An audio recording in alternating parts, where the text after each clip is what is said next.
And welcome, one and all, for this weekend edition of WAFCON getting underway. Yesterday, we had Group C turning into probably a very dramatic ending with Nigeria down a player, still getting the 1-0 win, and then Malawi taking the lead in Group C. But today is Group D. Today is Group D, and we have Ghana versus Cameroon, two winners from Group D, getting going later on in about a half hour or so, and much is at stake in this game. Reminder, the top two teams from every group are moving on. There is no third place. And so with Ghana and Cameroon, a win from either side might actually get one of these sides' foot into the quarterfinals and awaiting the team that they'll match up against from Group C. But that is there. We have the lineups here, but let me actually take a minute here. If you guys are unfamiliar, this is the Shape of Football. Do primarily Canadian African football. I'm going to have a video out on the CONCACAF U20s a little bit later today. My timing and scheduling is only if I'm not available for 3 or 8.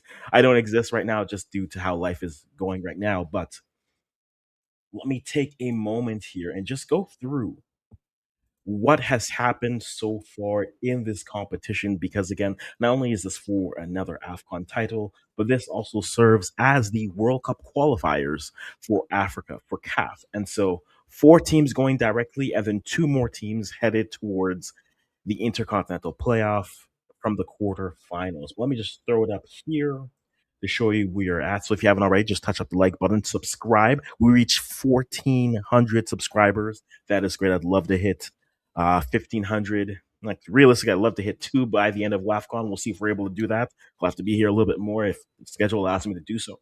But here are the results from the match day twos that have come through. We had Senegal getting past Kenya 1-0 in that game. I tell you, Senegal escape because Kenya hit every part of the post, the crossbar, the post, and that gives Senegal the 3 points. Morocco, a 1-0 tight game, but just more missed opportunities than not, and they get the 3 points. So now they sit at 6. South Africa at the death reach and gain a draw, which allows them to stay alive in Group B. Because with Group B now, you have Burkina Faso, who sit with 3 points. Ivory Coast, Cote d'Ivoire, they sit there with 4 points because of their opening win. And South Africa needed a win or at least a draw. They got the draw, and now they get to face Burkina Faso in the final matchup. And Burkina Faso as well. A win or a draw sends them out. And South Africa, only a win gives them a chance to move through. And then yesterday in Group C, Malawi, so far the surprise of this tournament. And I'd say just surprised because they've never been able to be at this level. But good to see Malawi, the Chewinga sisters, Tabitha and Temwa, out there performing well. They get the 3-1 win over Egypt. And then Nigeria score early, go down a player, but hold on, get 3 points versus Zambia, and they leave themselves there, which means now, when it comes to what is at stake, here are how your groups currently sit. Your groups currently sit as in Group A, you have Morocco, who are moving towards the quarterfinal level. They should have the goal difference as well as the points to go through. Senegal can only pass Algeria with points, win. Anything less than the win could have Zambia in what we were looking at as the group of death in this WAFCON as leaving out, which is remarkable, thinking that they won their first game 6-0. They fall to a Nigeria side, which isn't a surprising result, but based how Nigeria started their tournament, could be very interesting.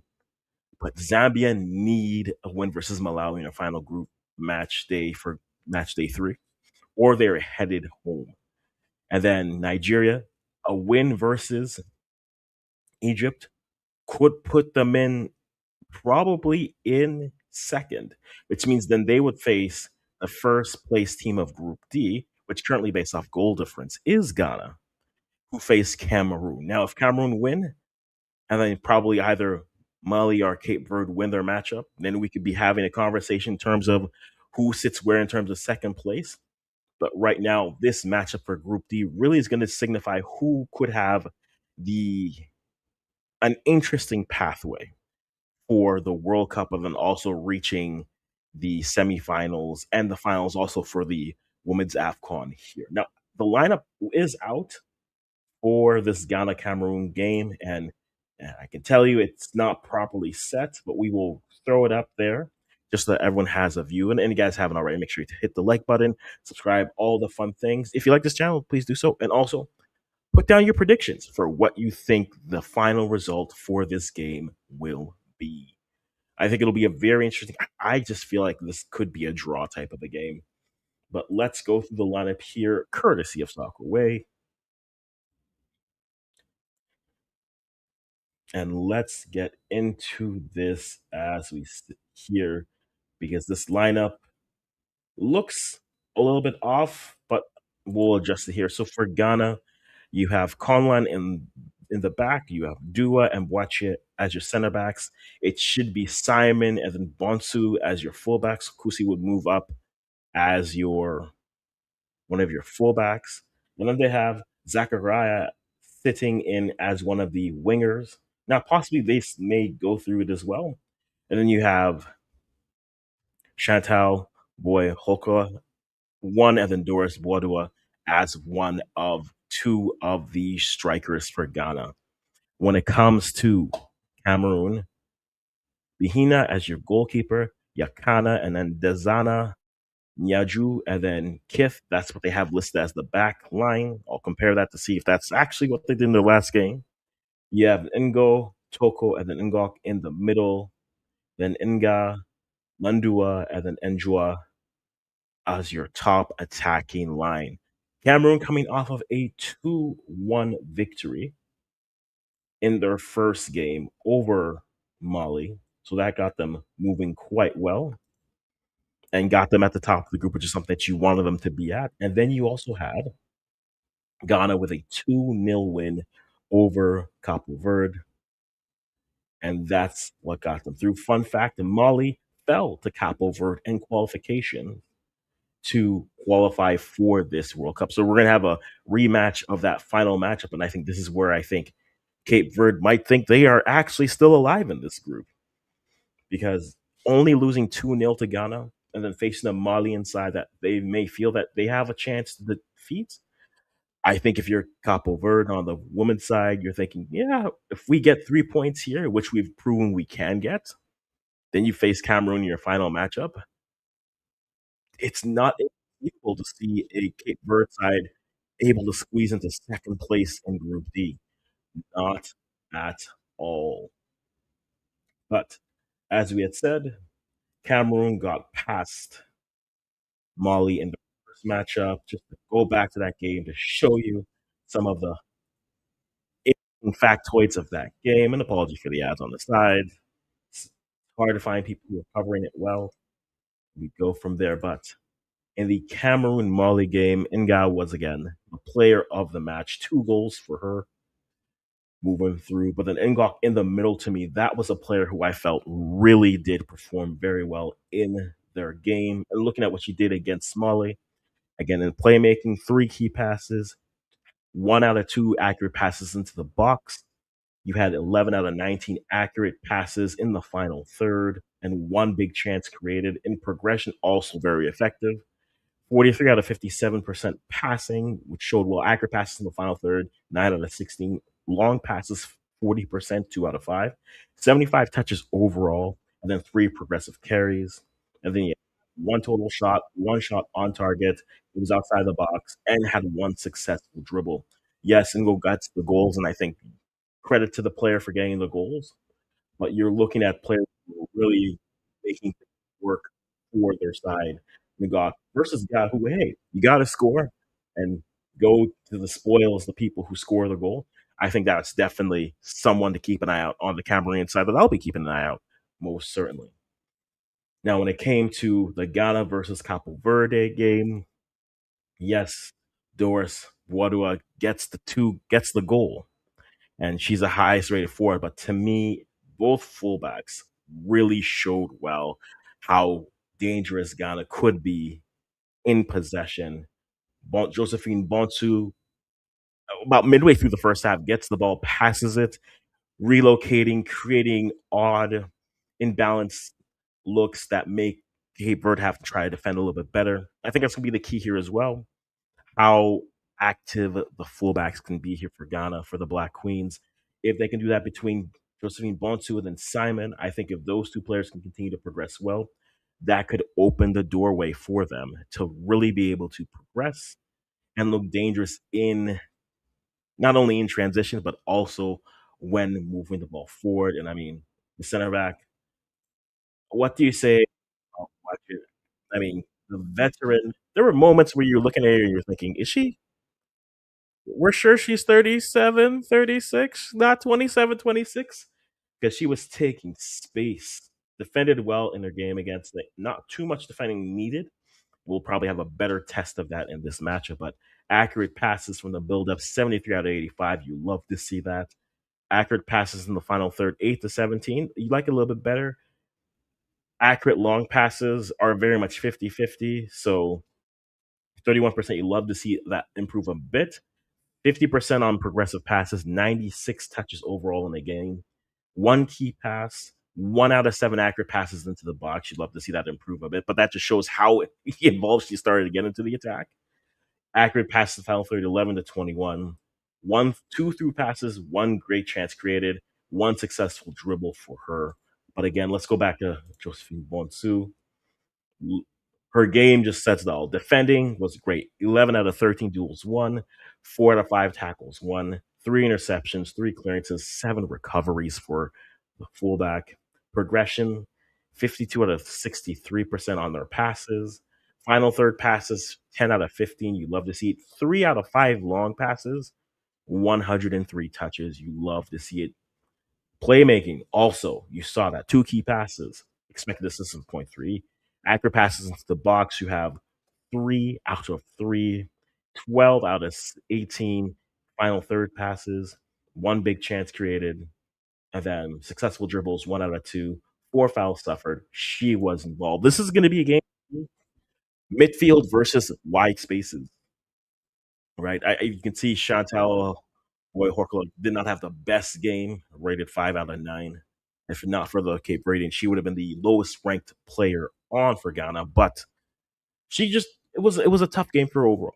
And so I think for this matchup, to me, it's going to be very interesting midfield versus the wide spaces, right? And seeing how a side like Cameroon came out with Mali, a good side, and I think that's where I'm very much curious to see. I'm going to see if Ghana look out why they were able to make some good chances, just weren't able to really finish them through. The other thing I would also say is it felt very some of their decision making in the final third was a little bit, you can say, unlucky. I think better decision making might give them more goals moving on, but you could argue Doris was unlucky in her chances, but I would also argue that their decision making in the final third, they could have left with more than 2 goals. 1 goal scored, the other one was an own goal overall. And so, not impossible, as we said, about 20 minutes away from the start of this game. And again, we'll throw up a line for you here, but give me your prediction. That's the question I'm curious about. What do you foresee in this game? On paper, you would probably give the edge to Ghana, but this Cameroon side have shown they know how to find a goal, they know how to finish, and if Ghana aren't careful, I think it could go very much differently. I think a 2-1 game is what I'm foreseeing. That's my prediction. I'll go 2-1 Ghana over Cameroon. I think it'll be tied for a long period, and then Ghana will find a breakthrough later into the second half, and that'll be the difference. So I'm going to go 2-1, and we'll go from there. Why can't we watch the match live in Dubai? That's a very good question. More than likely, it's just due to whoever has the rights in Dubai. For those of you who are wondering, and I know I'd love for you to stay here, but here's what I would suggest.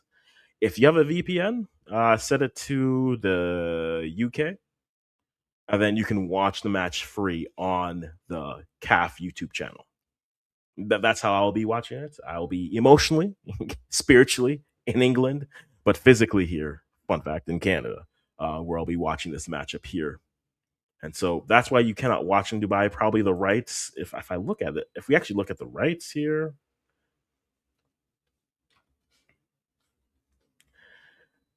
rights would probably be, yeah, probably be through BN, because in Canada it's BN typically are the sponsors for there. And then let me actually see who else anywhere in the world.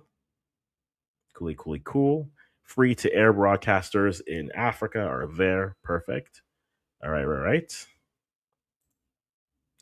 Alrighty, alrighty. So North Africa, MENA, cool. And Middle East, being, so that's where it is. Sub-Saharan Africa for Super Sport, the Zone, everywhere in primarily Europe. Channel 4 for the UK. Those are the options for players and where to watch it. But yeah, I would say one way that I'm watching it is I am just going UK VPN and then flipping out from there. Hello, Afro Prince, eye for eye. How we doing this morning, afternoon, evening, where you're at? What's your prediction for Ghana versus Cameroon on this Sunday, depending on when in the day you are? But let's get this going properly. And so I'll be just providing coverage, just watching the game here. If you guys got questions, want to talk or anything, I will be here as well for that. But the game is going to be going in about 20, a little under 20 minutes. It's a second group game for Group D, and that's what we'll be watching for certain. I think the winner of this game, if there's a winner, it certainly will open up the opportunities for teams coming through. And we have a tornado warning here in Canada, so this is real fun, exciting. Hello, hello, hello. All right, all right, all right. Perfect, perfect. Yes, Balbula. Good to see you, good sir. Is there a way we can watch the match? I have not tried to set up anything like a Discord or anything like that. Um, I won't be having it live just mainly because I'm not trying to get the channel blocked, even though at this point, CAF are doing a great job of really promoting it so well. Actually, could I pull this off?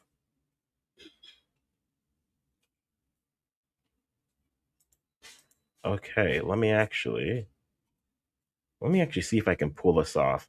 Right now, I'd say VPN and UK could do it, but let me see if I can pull this off here. I might just be able to pull this off. And so that's what we're going to do. Okay. Let me actually find it.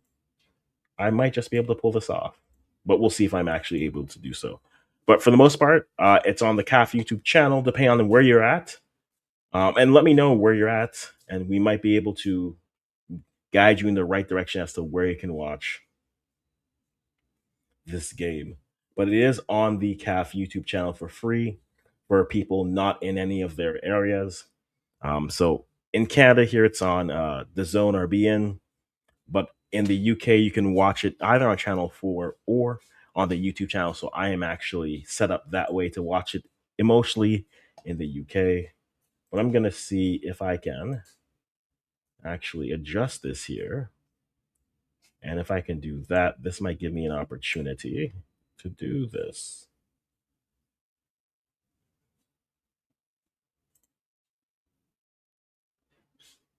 All right. No. No, no, no, no, no. All right. So actually, let me just drop the link in there for you. Ooh, I'll get to that question in a minute here. Right. So this is the YouTube link where it should be able to watch. Probably a VPN could do that work for you. But Bell Belbula, that's a very good question. Where would you rank Ghana amongst the African women national teams? Th- hmm, that's a very good question. I think if you look at the African women's sides, I think you have there's three groups at this are four groups in this tournament. I think there's the clear favorites, and to me, the clear favorites are, and they may not be performing as that, but I will say they are favorites. So you have Nigeria. I would put South Africa, Morocco, and then I'm so for the sake of argument, I'm gonna put Zambia there, but I'm not sold on Zambia because I know Zambia's flaw is always going to be their defense, and so with no defense, that's always going to be an issue for me for them. Their defense not being strong, and that's where I think I will be concerned with them. The next group, that's where I think I would put Ghana, right? So I would put Malawi there. I would put Ghana there. If you look at the other sides that are there, they that would be very interesting. So it's like Malawi, Ghana. I would put even to an extent Cameroon there. That next stage in Tanzania because Senegal. Actually, no. I'll go Ghana, Senegal, and then yeah, Cameroon as that next wave of teams, and Algeria. I'll put Algeria there as well. And then the third group, that's where you get into teams that you think should be good at this tournament. So Cape Verde, they've already beaten Mali twice, so I have to put Capo Verde over them. Cote d'Ivoire, if I haven't put them there already, they're going to this range here. A team like Kenya, you definitely see the ideas, but not fully there. Senegal, you give them that option, and then the last group, just your Burkina Faso's, your Egypt, and things like that. So I think Ghana is in that second group of African women's national teams. They've just they fell off. Like you can make the comparison to they're a team that were good and were expected to be there always, but then fallen off. A good male comparison is not that they were been poor, but on the international stage have just been missing. Italy is a good comparison in terms of results, not necessarily everything that's right and wrong with their federations, because that's a whole conversation. But I think Ghana right now is Ghana have always been for me just outside of the teams that you expect to be there. I think they certainly used to be there. I think Morocco have certainly passed them. And Zambia is a side that it's Zambia, I will put them there for the sake of it. But Zambia, if there's a weak top four, if there's a weak team in the four teams there, it would be Zambia because you'd need two players there who would outscore your problems. And that to me, that is Zambia. Zambia, it's Rachel Kundanaji and then Barbara Banda outscoring their defensive woes. I won't have a defensive issue with, say, and now granted, we did see that with Nigeria versus Malawi, but of the top teams, South Africa's style play will always keep them in games because just how they're able to move the ball around. Morocco, you're seeing that build that style as well. Nigeria, I think from top to bottom, have probably the most talented roster in this competition. But then Zambia to me is just too. It's a side that they'll be in every game because they have Barbara Banda and Rachel Kundanaji, but they're also a side that I don't know if I can trust them against big sides or bigger sides or higher ranked sides. If everything they have to do has to be, we have to outscore the deficiencies that we have. And so that's where the struggle for me would be. That's where I would find the struggle to be.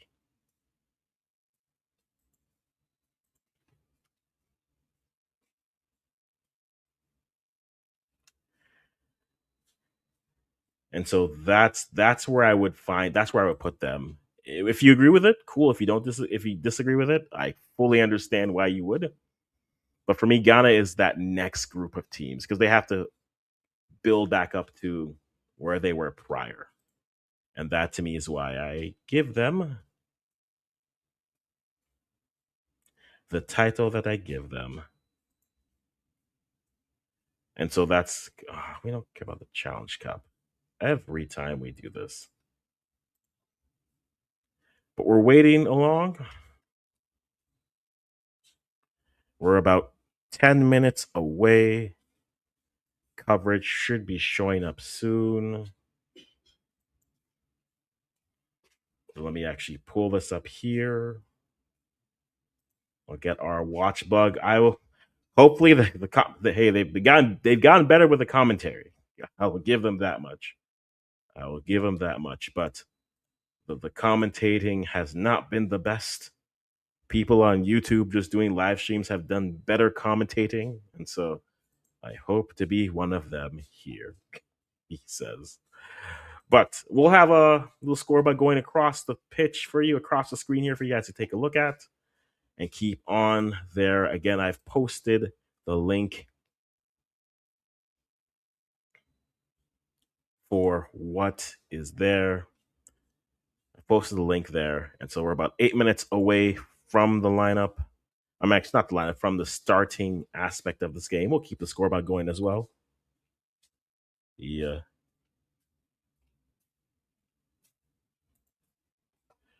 Okay, so JD, Max, good to see you. Good, sir.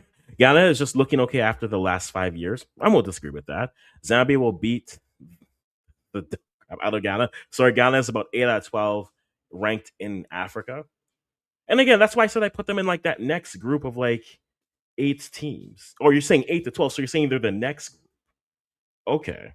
That's interesting.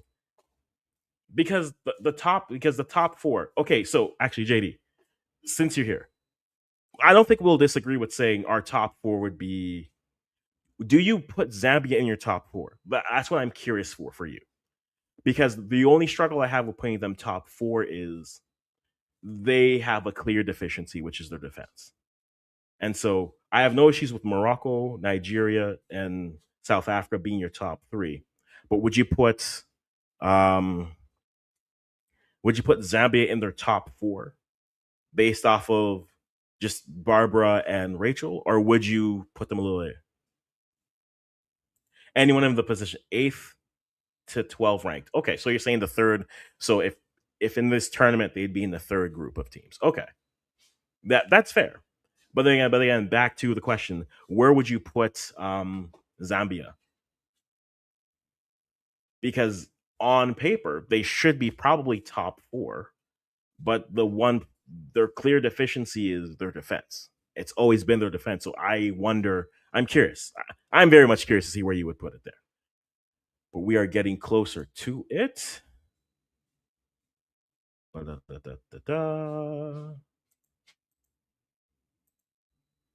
All righty. So we are there here. We are here there. About 6 minutes away from kickoff. And if you haven't already, make sure you drop your prediction into it. We have a Ghana 3-1. I'm going to Ghana 2-1. All right. There we go. The link on YouTube, if you are able to access it, is on CAF's YouTube channel. So CAF TV's YouTube channel. And that is right here if you want to take a look at it. And if you're either here on Twitch, if you're here on YouTube, wherever you're watching, thank you for being here. Touch a like, subscribe one way or the other, and we'll be here as well. We have much to talk about, sir. We much to talk.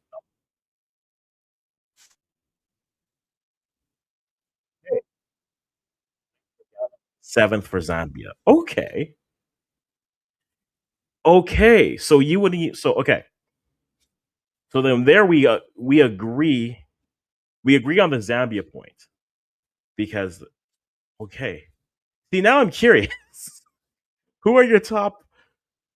See, I'm making you work on the weekend, JD. I know, but who are your top? Who are your top six then? Because I think there's three clear answers.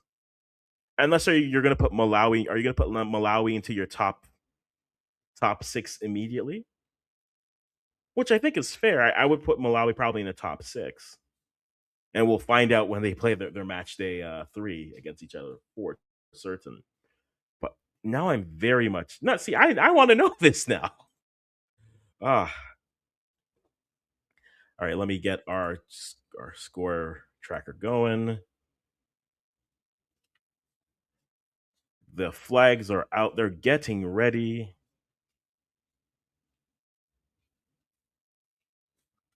And they certainly have everyone's favorite commentator. He doesn't sound like he's asleep.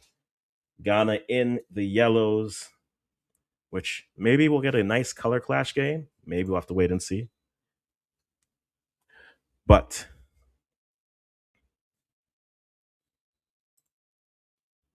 make sure you put your prediction into the comments as we go.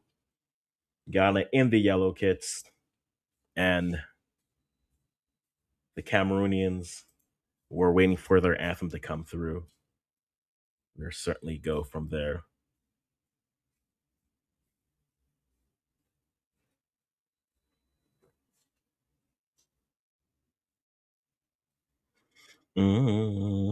So, first anthem is complete. Kim Lars there with Ghana's Black Queens.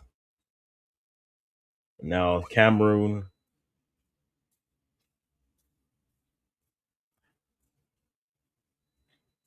So, Cameroon's going to go get the white warm ups going on. I like a good color clash on the pitch. So if Ghana's in their yellows, give me Cameroon in their red or their green. Give me a solid color clash. I would very much be in favor of that. All right, so anthems are done, and we are showing Ghana. So they're showing Ghana playing more of a 3-4-1-2. So do a Boache and Simon as your center backs. That's what the um, game show is showing. In a midfield middle of five with Chantal as the cam, and then Kusi and Buadua as your leading strikers. So then Asatewa out wide, which is a choice. Kwadjo there, and then Zachariah as a 10 with Josephine Bontu as your right wing back. So they are saying a bit of a 10 of a 3-5-2 for Ghana. If that's the case, then that's the case.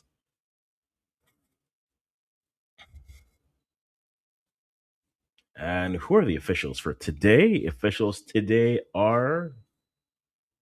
Oh, not even going to give us that. Alrighty, so officials for this day are a Northern African conglomerate.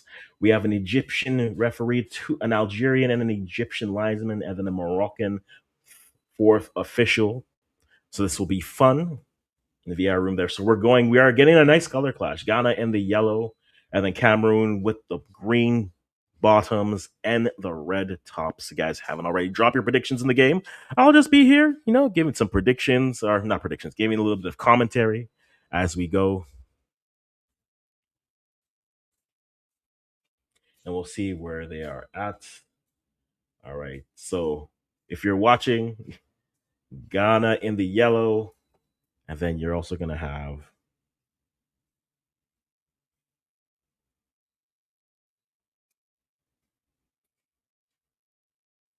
apparently we have a tornado watch here where I'm living. So life is something.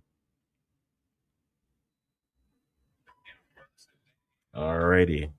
2-2 scoreline we're getting from Firewall 848 8848.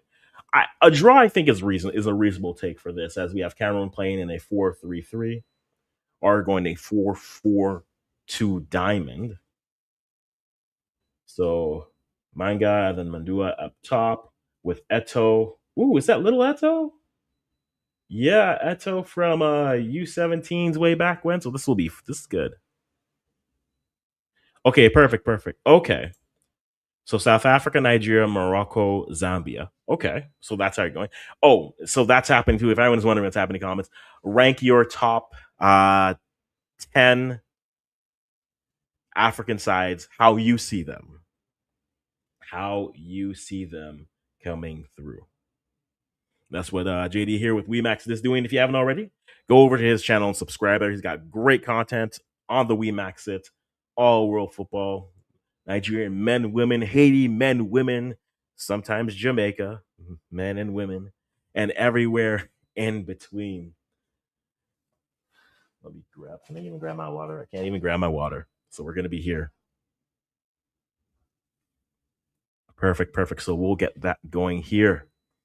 So guys going to be starting on the ball. They're going to be moving from right to left. If you're watching on screen, I'll just be here providing, the lovely. Okay, that's fair. Okay, I understand your listing. So here are Ghana with possession. Perfect, perfect, perfect, perfect. And ball goes out. We got a throw in coming for. No, yeah, no, it makes sense. And that's why I was saying like where roughly you would put it. But that doesn't make sense as you have Ghana winning the ball, but then Portia puts it back into the attacking half, trying to get Doris to get on top of it, tries to get it, but unable to do so. And the ball goes back to Cameroon, but then cleared back in wide, put outside, but then regained, cut back inside, back to Chantal, who plays it in the middle to Boache. Now Boache with the ball, moving it out to Simon. Simon now playing the ball out. O'Connor with Chantal now trying to make her way down the left flank. Tries to play through, but a throw in. And we will certainly see where it is. But 0-0 is the score. And we will go from there as Chantal tries to get to it. A throw played well in, and then one back by Cameroon, and they sent the ball further up the pitch. Watch it played off. A foul, maybe, but nothing given by the ref. And we have a throw, another throw coming in for Ghana.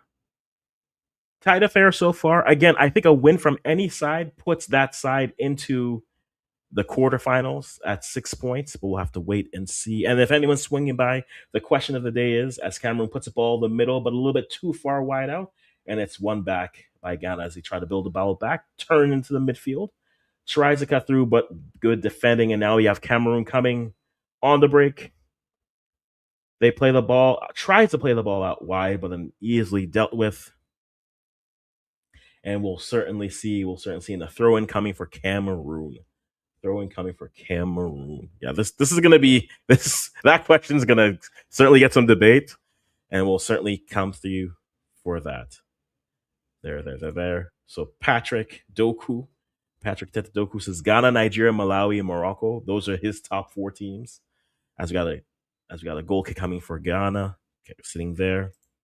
Sachi says Ghana will beat Zambia any day, anytime. Zambia just play power, no ball scene. Nigeria finished them with 10 players. Okay. That is certainly true. Wow, okay. I'm there with you. Ghana must score goals. Most teams must to win their games. No doubt. Most teams must to win their games as we have a throw-in coming in for Ghana in their end. Question again. We're here watching this game. I'll give you some commentary, but the question is who are your top four African sides as you see them? And we'll go through and we'll have fun with that as we're watching this game as Ghana gets ready for a deep throw in. Oh, a free kick for them, moving the ball forward.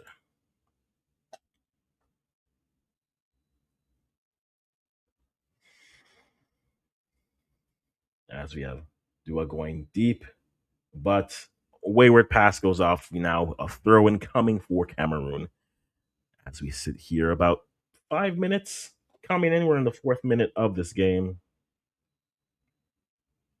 We'll see if any side can really start to take this game and just handle it a little bit better as a deep throw put on to Conlon. Conlon takes it back and plays it in to Boache. Boache now surveying, puts it out wide to Simon, who's playing as a center back in this matchup. She goes down the line, tries to get the ball back into it, and a foul given. So a free kick coming for Ghana on the left hand side.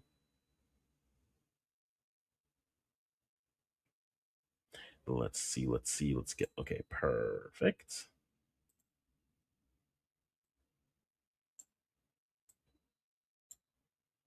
There we are. So free kick going long. Chantal tries to get to it. Tries to keep it inside. Does tries to get the ball into the middle, and a foul against the attacker. So a free kick coming for Cameroon as we go through. And Sachiel Angel Media says Kim Large must start with finisher's efficiency in front of the goal. Well, and then send that message to Doris to have her finisher's efficiency, because that is certainly what she would have been missing. Had opportunities, but couldn't finish well enough against Cape Verde, which is why it was only a 2-0 victory for the Black Queens.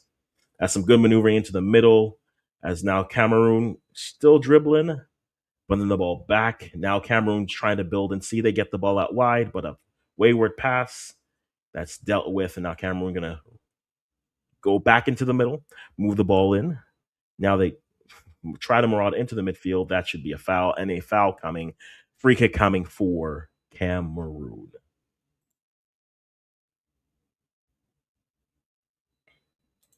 6 minutes into this matchup still. We'll certainly go from there. And Firewall 8848 says African women teams need a lot of friendly matches to build confidence and muscle memory. This is the US and the Europe are better than us. Oh, most definitely. Much better than them. And I think you're only going to get that by playing better sides. And that's only going to happen if your side starts to improve. And so, yes, being the best in Africa is a good first step, but ultimately you need to be better against all fronts. And we'll see if they're able to do that. Again, last World Cup they had 3 teams that made the round of 16, which I think was good for them. I think you'd want to see something like that as well. But that means getting goals, getting efficient, things of that nature, and moving from there as a cross is dealt with, but then just sleeping on the ball, taken back by Cameroon. Cameroon now playing the ball back at the edge of the box, seeing if they can turn, create something, probing into the middle. Nothing quite there.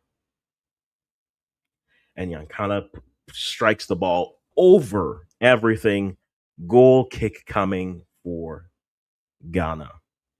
And so far, I think Cameroon have looked the better or the more dangerous side coming into these first 7 or so minutes. But we'll certainly have to wait and see as we sit there. But as you can see, 0-0 still. Calling on the free kick going to go. Really on the Zambia hate thing. Zambia have no sense, just kick the ball and run.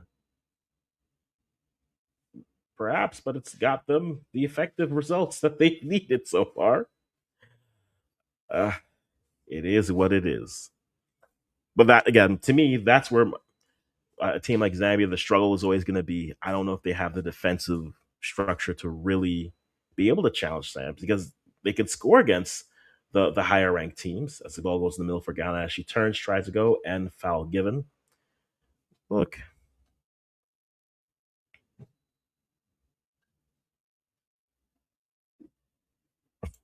If this match ends in a 0-0 goalless draw, that means Ghana and Cameroon are overrated.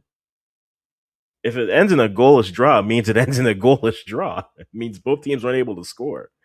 There are many different types of goalless draws that are out there. There's a goalless draw, which is just watching paint dry.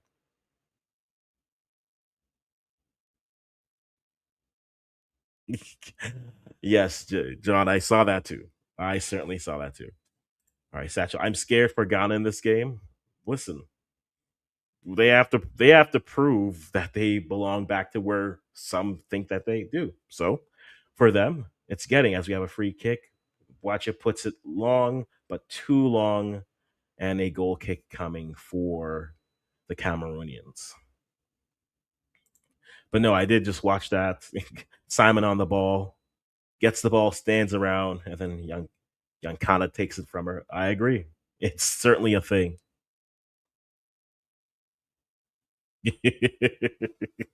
I'm gonna let JD. I'm gonna let you enjoy this. I'm gonna just let you be, because I too am wondering what the logic of, if you're gonna say that, but then how is this the situation? Yes, I'm wondering that too. I am wondering that too. As we have Cameroon putting the ball in, tries to go good blocked, but they're gonna call the free kick coming in.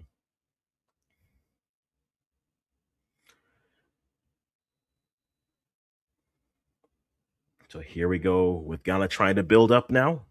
Building the ball up while now we have Simon, hopefully not asleep on the ball this time. She puts it down the line.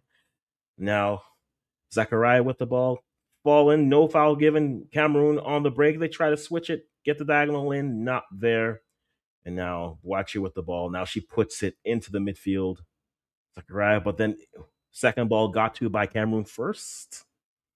Ball goes out wide. Cameroon gets it, and now they're going to restart their attack from inside the attacking half. They put the cross in, easily dealt with by the defender. Dua has it. Now she goes long. They try to go over the top, but first ball won by Cameroon. Ball played out wide. Bonsu cuts it inside, plays it on the ground. Ghana now trying to actually pass the ball. And I know the second I say that, they're going to just go long for no reason. As the ball goes now to Boache. Boache puts it out to Simon. Simon now advancing, goes out wide, passes one, and throw in coming for Ghana. Satchel Angel Media jumping in again. Guys have strikers to execute no clinical finishing. They need a finisher's efficiency in front of the goal. Well, they're going with Doris. So what would you ask them to do?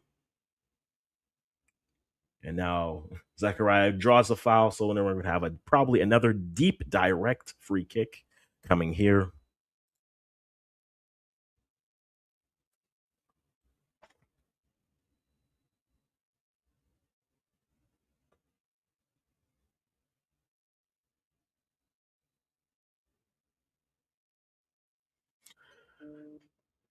We'll certainly see as Ghana or Shabuacha sets on top of the ball. She sends it up. Deep diagonal, but easily claimed by the Cameroonian keeper as she goes long immediately. And Simon's there to head it out. And Bonsu tries to play it back in the middle, nearly won by Ghana, but then turned over. Cameroon with the ball. And now Cameroon plays it through the middle. She has some space. She plays it out wide. A nice diagonal. Can she do something with it if she gets it before it goes out? But she cannot prevent it from going out.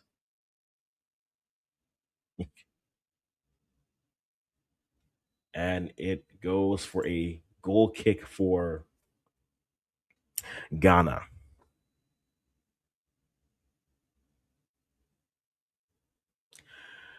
As Conlon plays it out to Boache. Boache puts it out to Simon, who plays her into space. Simon puts it into the middle.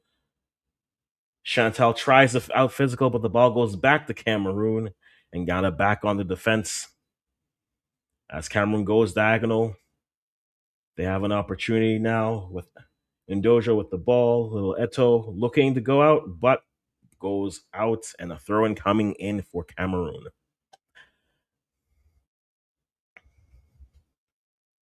Still, 0-0 is the score about 13 minutes into the matchup. As the throw-in goes into the box, foul committed, no foul given. Cameroon with the ball now again, looking to put in a strike, and over the bar. Goal kick coming in for going through, and looks like they are going to have a possible VAR to take a look. So there's the throw-in. Ball goes off, and looks like they might be calling for a hand for Simon. I've had too much of my fill for VAR in the last 24 hours. I won't lie, but that looks like clear and obvious. That looks clear and obvious. So that should be.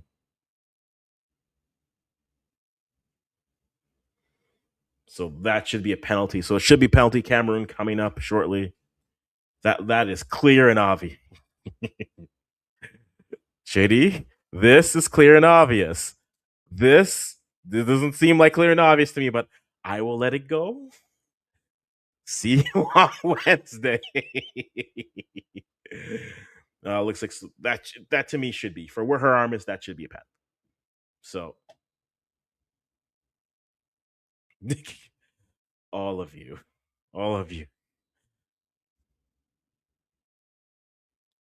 All right. So now we're waiting for what should be a penalty to come through. It should be a penalty. It most certainly. Th- Thank you. I agree. Like, if it takes you that long to find it, you didn't find it to begin with. You're just looking for it. This should be a penalty. This would just get it over with. Give them the PK. Like, we have games to play. Doris still has her 7 chances to hit or miss. I just watched VAR give Jamaica a draw against. Listen, no one is disagreeing here. No one is disagreeing at all. This is going one way, shape, or form.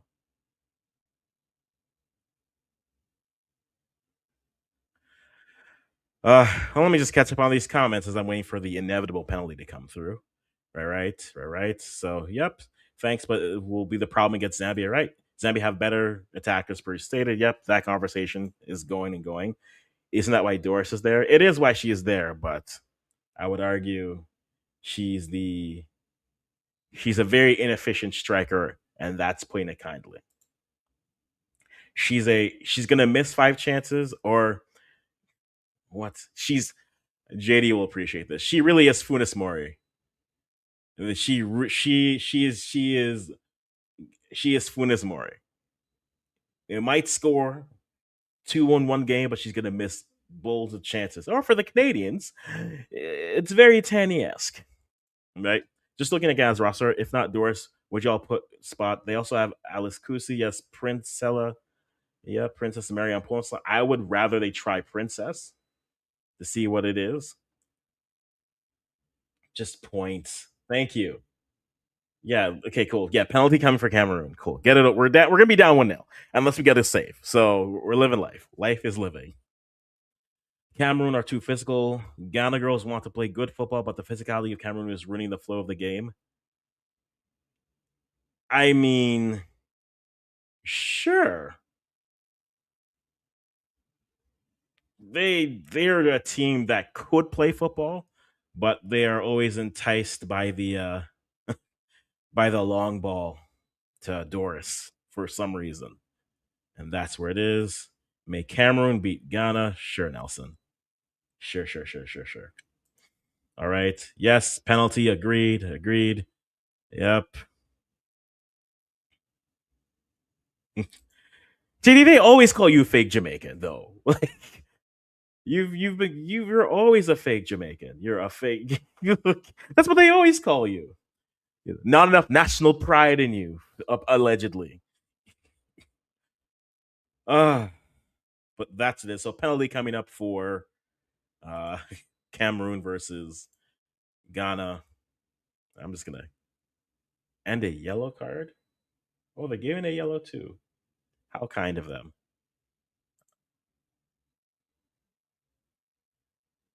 Where would you rank yourself among the WAFCON commentators? The guy that's doing most of the games now.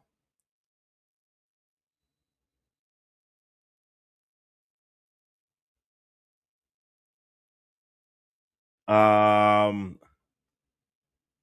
so Ghana just got Portia just got a yellow for contact that caused a push or something. Let me see what's going on here.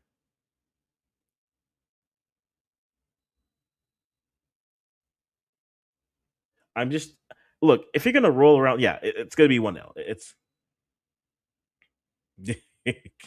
where would I rank myself? Look, the guy who's on today, he's probably their best commentator on the YouTube channel that I've had.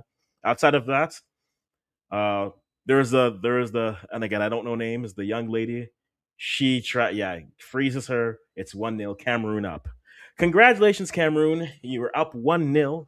Let me adjust this here. Early lead. Cameroon up 1-0 off of a very obvious, dubious penalty.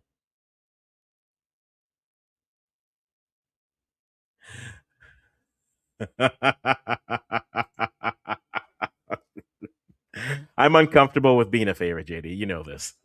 If you have issues, go talk to Clinton. Conlon tries the goose. cheats left, and they go right. So 1-0 for the Cameroonians is the score. And Nga gets the goal, so 1-0. That's her third goal so far. And adversity.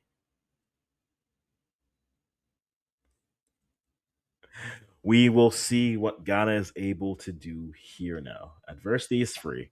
What do you do with it? So 1-0 for Cameroon, as you can see on both sides. As Ghana gets the ball in to the wing, they try to go wide, tries to fight off, dribbles past one, but throw in coming now for Cameroon. Couldn't keep the ball in play, is the score. I'll say I'm top five to answer the question, Belbula. I am top five. Actually, no, I'll go top three. Tries to play over.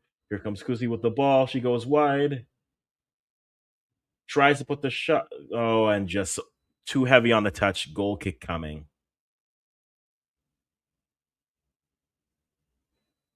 We will certainly see for that. So goal kick coming for the Cameroon. You know what? I understand wanting the fans on the side where the teams are.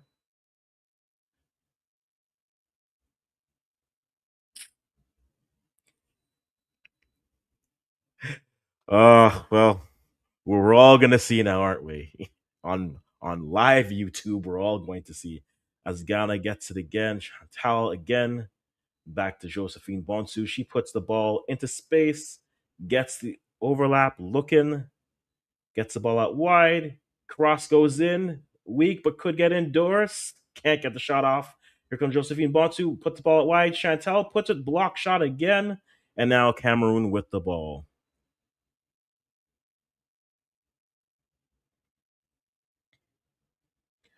And ball played out. Tried to go over the top, but back in. Back in. Here we have Ghana with the ball back. Turns into the midfield. Plays it back. Could have been disastrous, but able to pass their way out of the trouble there with Simon, who conceded the penalty. She puts the cross in. Always looking for these early crosses to Doris, and Doris isn't exactly known for her touch. I said the thing. So here we go now. Cameroon with the ball. They get the ball out wide. Five back defending for Ghana versus two. Cameroon tries to dribble around. They get the ball to the middle. Shot gone. And low dribbling goes past the post. The idea was there. The execution not quite. Goal kick coming for Ghana.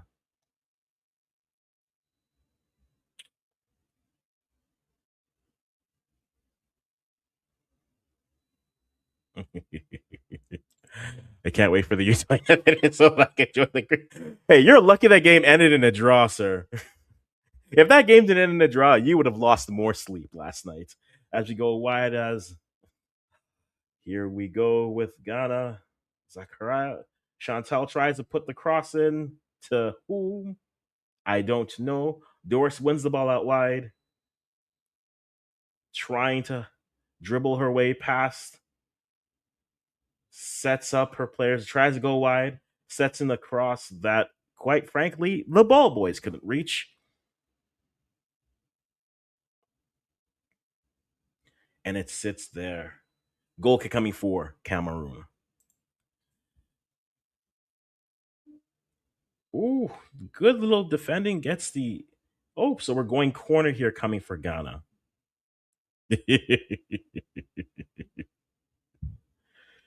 Oh, that game was something. Well, I was told that that player creates chances, but I mean that's what I was told. All right, so let's get back to this game. Ghana on the free kick. Chantel puts the ball in, headed away. Chantel gets back to it, puts in a low pass, but then that's dealt with by the Cameroonians. And one touch, good touch, plays it out wide to space. Cameroon now breaking with pace. Only Simon back, but now you have more players coming through, but dispossessed by Zachariah. There we are. And now Asante Well with the ball. This is past Zachariah dispossessed. Cameroon now coming into the middle, going out wide. She's trying to dribble past the whole team, and quite frankly, she's dribbling past the whole team. But one heavy touch there, and goal kick coming for Ghana. Transition, it's a lot of rapid transition. We'll see what they're able to do. Not impressed with the performance of Ghana. They can't score a goal, but Kim Lars is not working on that. They're going to be struggling to score goals. We have a hydration break. We'll definitely see. No, I think this is the game for the group as it sits here, as we're in the hydration break. Ghanaian girls are skillful. Hopefully, they equalize soon. They're slow. Like they're no, slow isn't the word I'm looking for. I think their decision making isn't as quick as it should be, and also they're still just passing the standstill. I think if they started to pass and move and try to actually pass the ball, they'd have opportunities. For this game looks tough for Ghana. Agreed. I think this is the toughest game. Yeah, and as you're saying, John Patrick, which was what I was getting to, I think whoever wins this game wins the group. Asante Watts passes are always to the opponent. Well, everyone's got a player who is out there, a saboteur.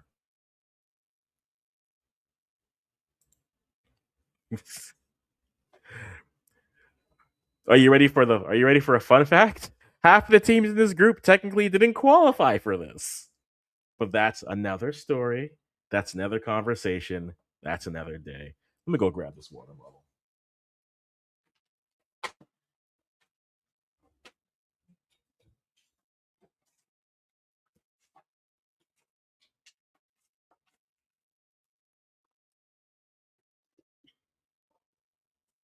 Your favorite games in the tournament so far?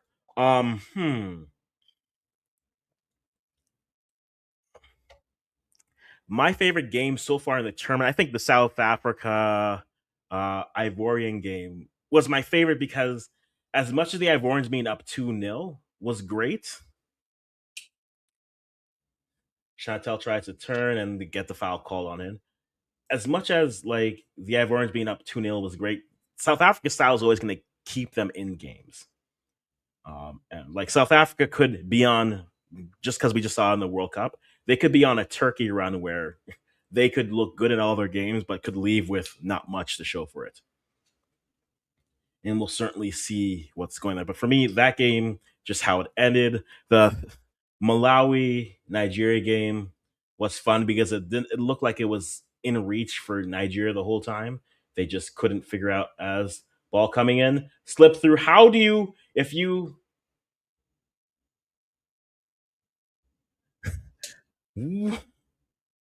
Doris with her first miss.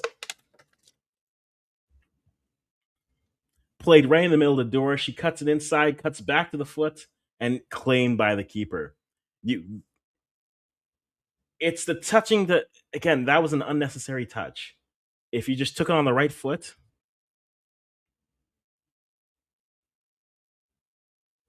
and we'll definitely see if she keeps on the right foot and goes direct strike, she has a chance. As Simon is overplayed, but then gets the ball. Asante well now at the ball, plays it into the middle, but it looks like that's going to be one back here as I lag a bit. Horkola puts it out wide. Now we have Kusi Zachariah with the ball. Play back to Chantel. She tries to play through, but she can't get to it. And foul called. Free kick coming for.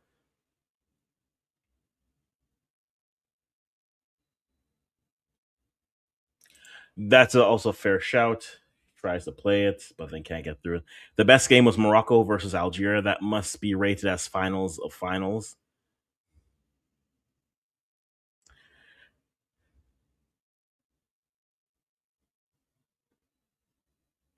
So we'll definitely see what that comes. Okay, but to the question, we've seen Morocco excel on the men's side. Have the women's teams in Morocco developed as much as the men? I think they've both developed well, but the thing that Morocco have done very well is like they've been able to recruit very well. And they got the coach, they got the former Spain coach, which look, whether you like the individual or not, is a different conversation. as we have a deep throw in coming for Cameroon, but he's definitely got them playing well.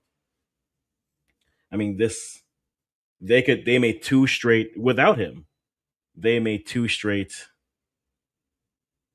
uh, one without and then one with. They made two straight WAFCON finals. They made it out of their group. So yeah, they've definitely been adding to it. You see that with them hosting the U17s for the next 3 years with the World Cup on the women's side.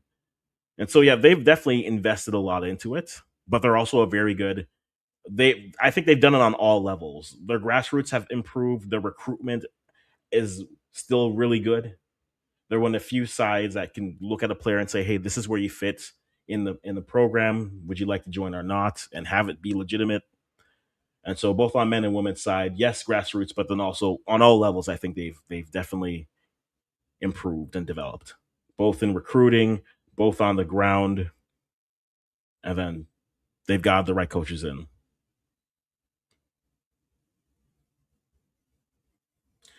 As Cameroon just gets it back, and now they try to play the ball out wide, but just out of the reach as Zachariah plays back to go through.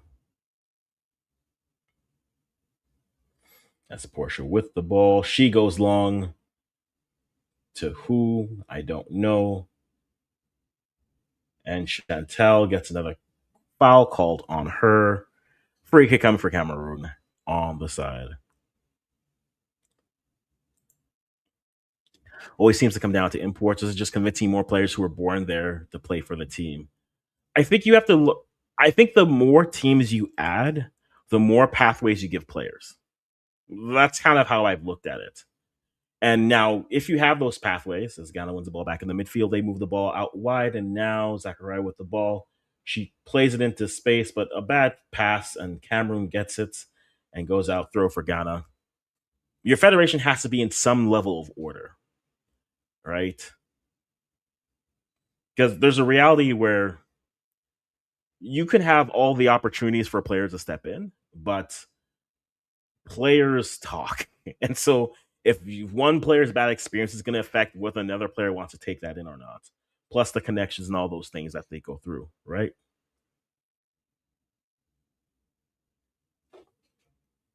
And so for me, that's where it's always going to be. That's always going to be an option, but you have to make your whole house has to be in order for it to work on all levels. And I think in terms of the region and for Africa, I think Morocco might be the one of the few, if the only, who have their whole house in order. As the other ball played out wide, Eto puts it wide, deflected, headed back away, and cleared, but not out. As Cameroon puts in another shot and skies over. Goal kick coming for the Ghanaians. 1-0 is the score in the 33rd minute. A good pass out wide. The cross is there. Goalie doesn't come and claim it. It's headed away but not cleared. There was moments where you just want your goalie to be a little bit more assertive there, but Simon puts the ball down the line, but no one to win it. Eto puts it out again, and now corner now coming in for the Cameroonians. Portia was like, getting going here. Feels as if she's feeling like the Cameroon. The way that she's moving is as if the Cameroons are cool with this game ending 1-0, which you should be. You certainly should be. But not a good looking game so far for the Ghanaians. Still down 1-0 off the conceded penalty. Let's see what they're able to do as the ball goes through and tries to catch a goalie out. Tries the Olympico, but goes away. Conlon now on the free kick for that. John Patrick, just to use an example, I'm more familiar with the Canadian program and have trouble convincing their own players to play for Canada, which is the big reason we were so bad. Yeah, I understand that, but again, the Canadian aspect is our house really is. We needed to get our house in order for sure, and our house isn't clearly in order, anyways.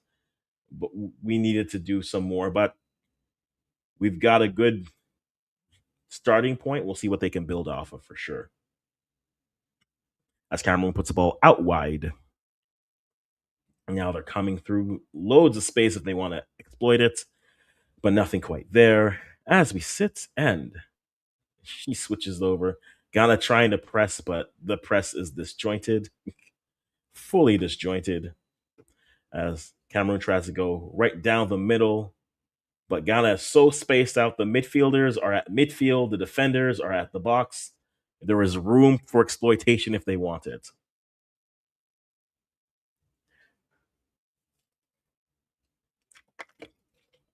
Still 1-0 as Dua's fouled, and the Cameroonians are happy with making sure that this clock keeps on going as Portia goes long. Second ball, nearly won by Ghana, but not dribbled out, and Cameroon puts it into the midfield and out wide, and now they begin their attack. Tries to, but loses the ball. Back in the middle, turns, tries to play it back, but not on the same page. Got to get in their way on the passing. And there is Josephine Bonsu on the ball, plays in the middle. Now, let's see if they can create something. Simon with the ball, out left, into the middle. Bad pass, turned over. Cameroon now breaking into the middle.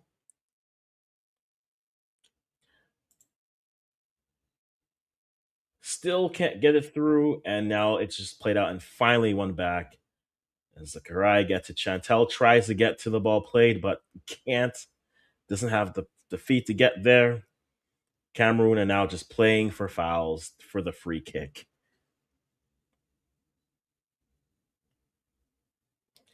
And so 1-0 still is the score. Cameroon on a penalty.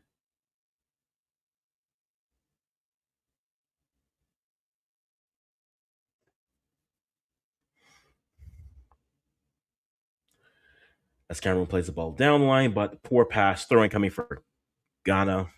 Can they do something with this? Simon, who's not had her best of halves. And the rating certainly shows it. Simon with the next throw. Chantel back to Simon. They try to go over the top. Can't quite get to it. It's like watching a less effective. And the handball free kick coming towards the middle as we're getting close to the 40-minute mark. Still 1-0 for Cameroon. If it stands right now, Cameroon would be sitting at 6 points and pretty much a foot into the quarterfinals. And a matchup with one of 3 teams in Group C as Portia Boacha gets ready to go over. She goes long on the free kick. Try to head it back, but again, the spacing isn't there, and they play the ball into space as Cameroon now breaks. She's got space. She plays the ball down the line, but a bad pass. Asantewa turns in the midfield, dribbles through, and fouled, and free kick coming for Ghana.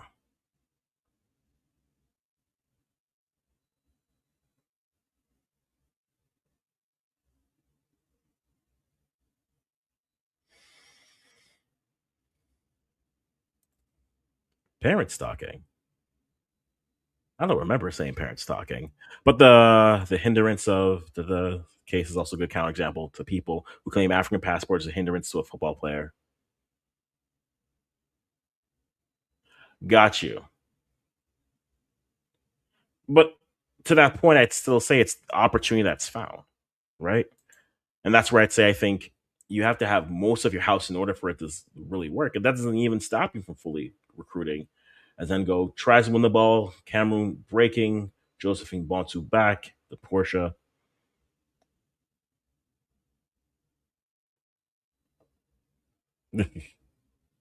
Here we go. Zachariah looking, trying to build, gets out wide, dribbling, looking, not quite sure what she was trying to do, but a lot of just the slowest breakdowns ever and nearly made them.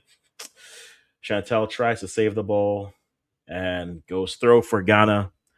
Yeah, this is really doing numbers for our thoughts of.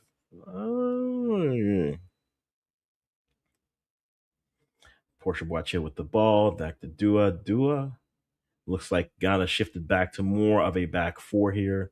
Josephine Bonsu. Bad pass. Turned over, and now Cameroon coming on the break. And throw in coming for Cameroon as we near halftime. Probably 4 or 5 minutes of additional time because that VAR took forever to get to.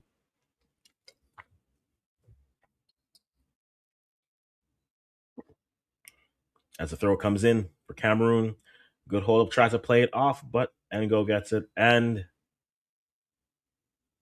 a yellow given to Nga, the goal scorer. She gets a yellow. And so now 2 yellows on the game so far, one for each side. Yeah. So, okay, now it makes more sense. Yeah, but the players talk in terms of that sense. Oh, a high kick. Definitely Dua with the strike there. No, you're I and no. See one, yeah, I get what you're saying there. No, I get what you're saying there. Ghana tried to play it out wide and deep throw in the defensive end for Cameroon. Ghana just haven't been able to make much of any of their opportunities because they haven't even made much of any opportunities because they've not made any opportunities.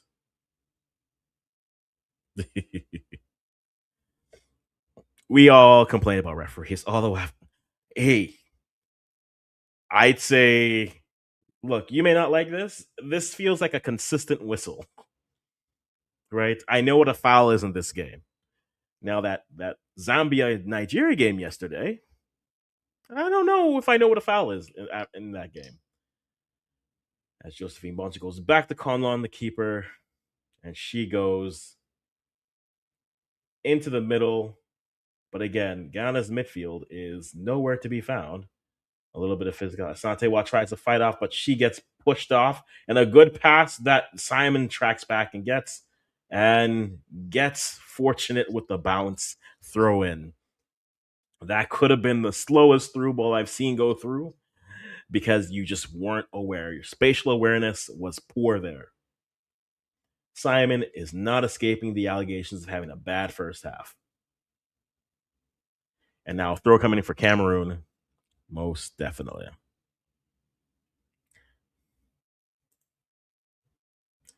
As Cameroon puts the ball and foul coming. And free kick coming in for the Ghanaians.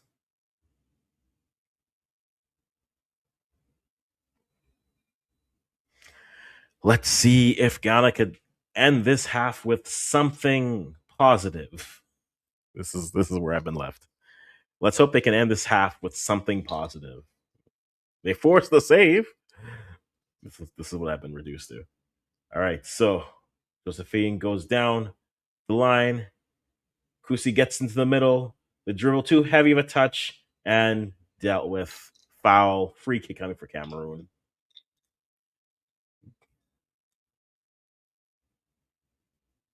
They have one shot on goal, Firewall. They have one shot on goal. Saved by the keeper. Where Doris goes from her right foot to her left foot, back to her right foot. No, it's not good enough. But it depends if that's where you expected them to be. If you thought this was a side that should be challenging for the title, so far I would say one team looks like they have played all their games ready to win the title. Everywhere else, we're waiting and seeing. But yeah, they need to get a little bit better, more direct players here, and their midfield is just non-existent. Simon with a heavy touch but gets saved. Ball play out to Chantal. Chantal tries to beat a player for pace, won't do it. She tries to get to the end line. She's pushed down. Are we getting the free kick? No, not even a corner. Straight to a goal kick.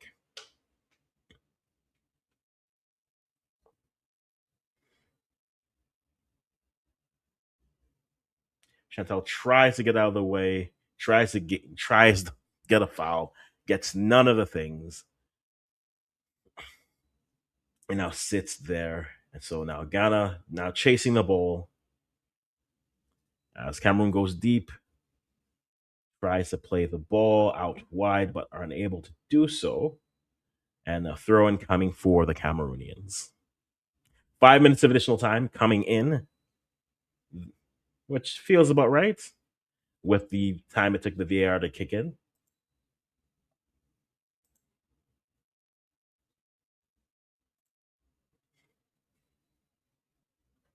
And so 5 minutes of additional time. Maybe Ghana could end this half with something positive, or Cameroon can just sweep the leg here and end the game early. As Simon gets the ball moving down the left-hand side, there's no one really in the midfield to get the ball, and this is where Ghana's spacing is a problem. Everyone wants to go wide or just go direct. There's no other channels to pass the ball. And a free kick, a dangerous free kick, a very wide corner coming up. And maybe Ghana can make something of this. Maybe this is their end the half on a positive note that they'll need as the throwing comes in and Zachariah is put down and he earns the foul there. So free kick coming here, and maybe Ghana can build something. We'll have to wait.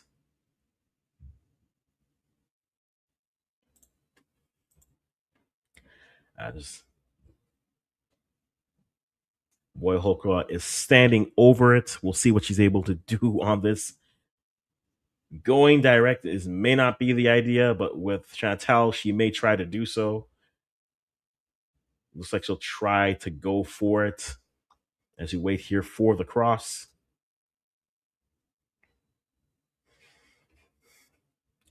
Be very narrow to get it.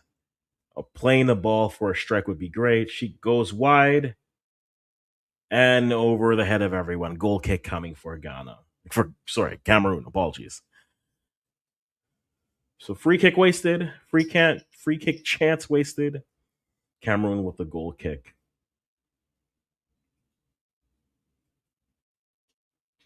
Everything is just, it's been a very non-eventful game, but not for defending, but rather just lack of everything.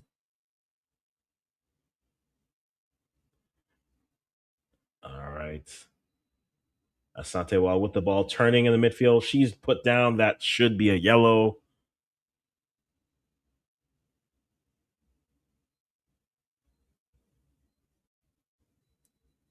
And there it is, a yellow for Toko, who puts a player to the ground, but then also drags and displaces the ball after the free kick. So drawing the eye of this official, this official is a bit, I know what a foul is in this game, so I appreciate that.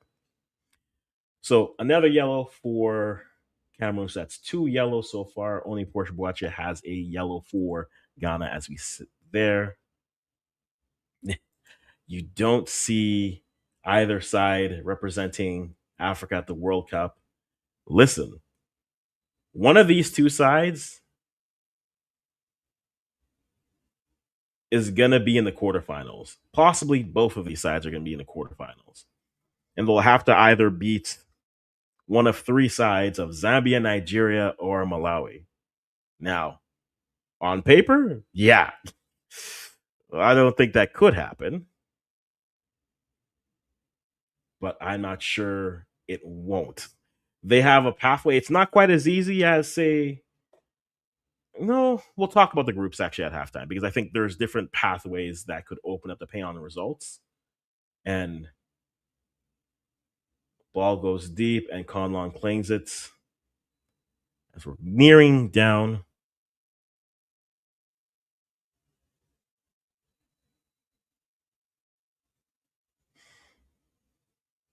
And we'll go see as the free kick goes deep again. And again, the spacing, everything here is just, Ghana just looks like sporadically placed players. And no one's in position to win a second ball, let alone a first ball. They're just hoping for the bounce, and then maybe one of Doris's touches will go in. This is what it feels like. Oh, I agree. Yes, Pastor, good to see you here as well. Good to see you here as well. As Ghana tries to go down the line, Simon dribbling through, gets past one, shielding, foul called, moving through. Right. I think all three are better, but I think they all have different. No. Nigeria, I would say, are they up for the game? Yeah, and depending on who you play, you could argue they'd be up for the game. I would say Malawi, defending, we'll see. Because Malawi and Zambia, to me, I feel are similar in the sense that they have two really potent strikers. But then after that, I don't know if they have the defense that can play a game, but you need a team that can actually dribble through. And Ghana right now aren't showing to be that. Cameroon may be better at that, but Ghana is certainly not showing to be that as we sit there. As we sit here at halftime, I would say Morocco is the best firewall. You're saying Ivory Coast and Morocco are the best so far this tournament. I'd say it's firmly Morocco because as with Ivory Coast up on South Africa, I didn't think they were holding on to that lead. Truthfully, they didn't seem like a side. They got two, and yes, they missed opportunities to get more, but I didn't feel as if Cote d'Ivoire were leaving that. If they left that game with a win, I would have been I would have been more surprised. The way that they were playing, the way that South Africa had were starting to create chances as the game was going. I didn't think that game was ending with a Ivorian win. So for me, it's Morocco have been the most consistent, and then that's where it sits. But that's my opinion, and I'm happy to have yours. But let's get to this first half. This first half, which has been apparently shared. Apparently shared. 1-0 is the score, guys. We're here on Soccer Way. Just give you the stats for the half. Expected goals is about 0.83 versus 1.9. And I would say, 1.6, sorry about that. And I'd say that's rather accurate. You have the PK chance. 5 total shots, 1 on target for each side, 3 for Ghana, 5 for Cameroon. 1 big chance is sit there. 1 set piece corner for each. Passing, 69% each. Yeah, I don't think the passing's been too good in this game. 2 yellows versus 1. Yotoko, and then Engo, and then Portia Boachia for Ghana. On shots, total goals there. Blah, blah, blah, blah, blah. Inside, outside the box, 2 versus the 4 is what you have for Cameroon. And then Ghana, no post hit, 1 big chance. We've talked about touches inside the box. The one chance for Ghana, which is Doris Wadua, gets the ball on her right, tries to play to her left, then plays it back to her right. If she's more decisive, maybe that's a better shot that catch the goalie off guard. But for players available and then players playing, it's certainly a game that you leave up a lot. I'll show you guys what the player ratings are on Soccerway as it gives it. I think the worst player on the pitch, hands down for me, unfortunately, has been Simon. Yeah, I know, John. I know. Simon, she gives up the penalty, but then her passing has also just been poor. And they've just been poor. Asantewa passing inconsistent, but she's trying to take on and dribble the ball through the midfield. So you give points for at least you're trying, but at the same time, ooh. The spacing, I think, for Ghana has been their major problem. If you're going to send long balls in and there's no players that are even approaching to win a second ball, then you're really hoping that Doris or Chantal wins the ball and goes 1v4. First they have to win the ball 1v4 and then continue 1v4, which isn't exactly the most sustainable type of a project. Cameroon looks far better getting the ball out wide, setting crosses in, and maybe the final product has them in there, but in terms of those parts of their transition play, they've certainly looked better. And that's where it kind of sits. Best player for Ghana, again, has been Asantewa for Ghana. On the Cameroonian side, Ngok again quietly having another solid game for her. Enga gets the goal, but the yellow drops her a little bit. But Enga just like give you what she's done so far in this half. 9 out of 11 passes, 26 touches so far, 1 out of 2 progressive passes so far, one successful dribble, 4 fouls suffered, and defending. I mean, she's done a good job defending. Ghana has also been a terrible side, uh, creating opportunities. And so it all works hand in hand too. Looking good out here on this pitch.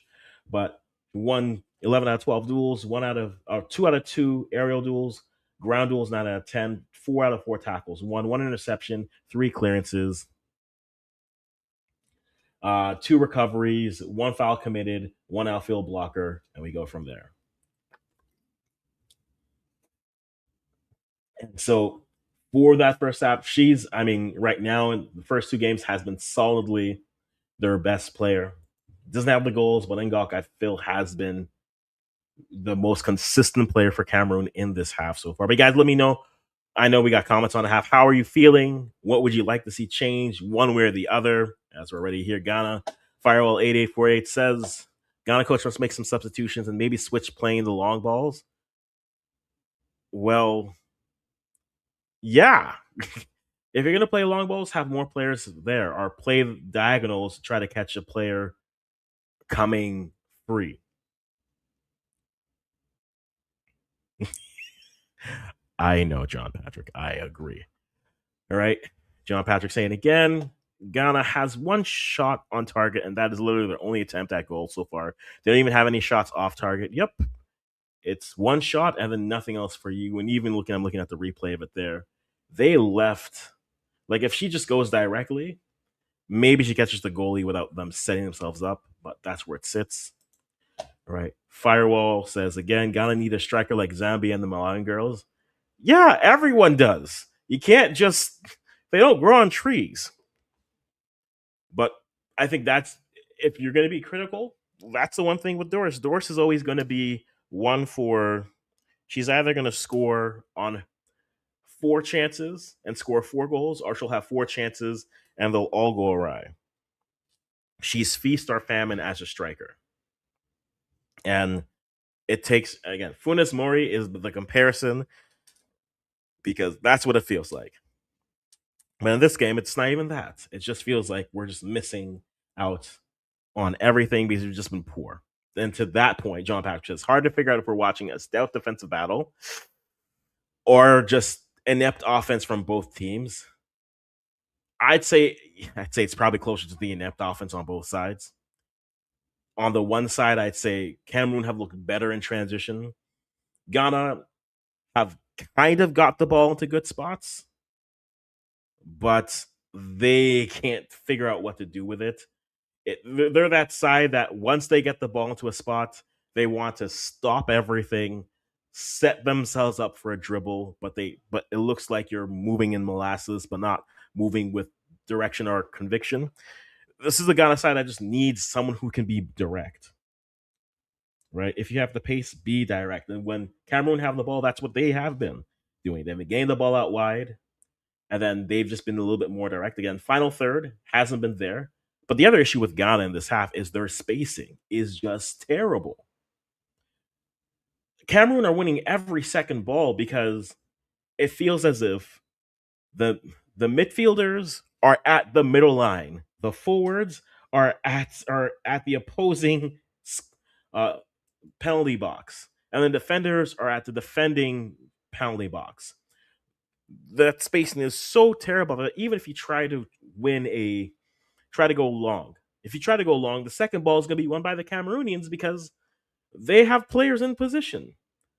In transition, it's just, okay, the midfielders are at the middle line, your defenders are there, and their spacing is just very poor to try to build anything off of it. And so if that means you have to drop a player further in, I would certainly do that. Right? I know Chantel, she might give you a moment, but within the whole team, and even I'll say this with Doris as well, they need a little bit more pace. If you're going to play in this type of space, she plays it again. Now I look at it again, the chance. I'm like, okay, not terrible. But if she plays it straight through, she might play herself into a penalty. If she doesn't, she misses out. But she goes right, back to left, back to right, and then puts the strike.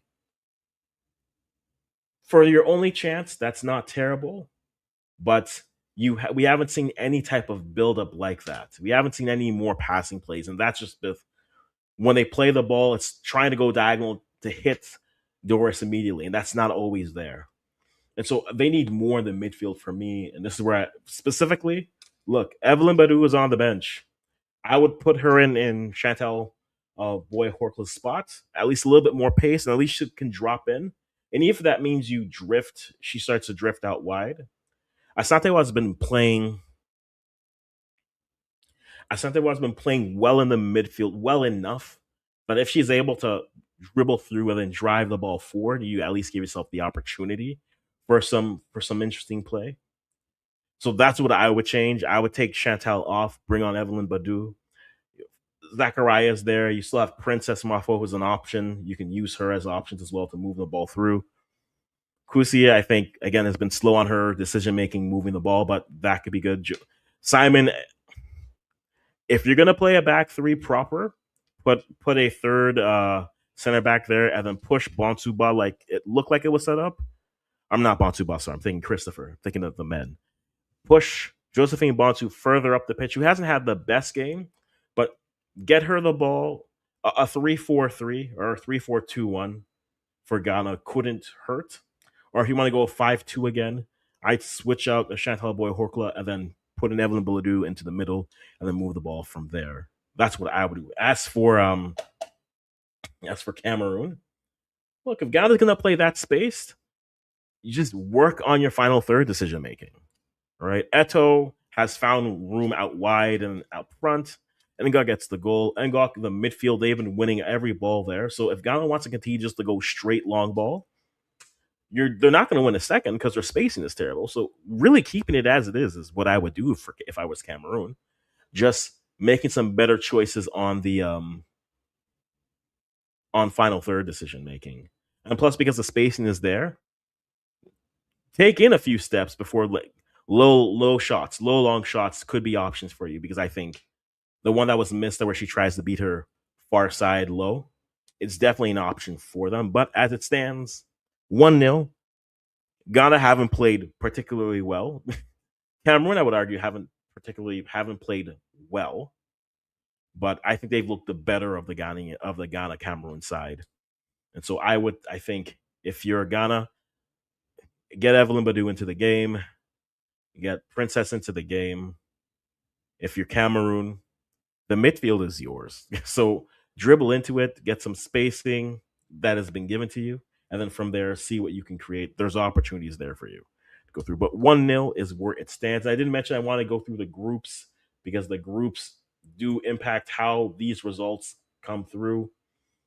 And so, reminder again, when we get to the quarterfinals, it's A versus B, and then C versus D. So A winner plays B runner up, and then C winner plays D runner up, and then D winner plays C runner up, and then B winner plays A runner up.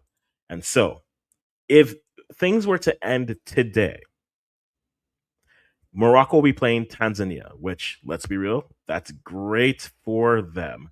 And then Algeria will be playing Cote d'Ivoire in the quarterfinals.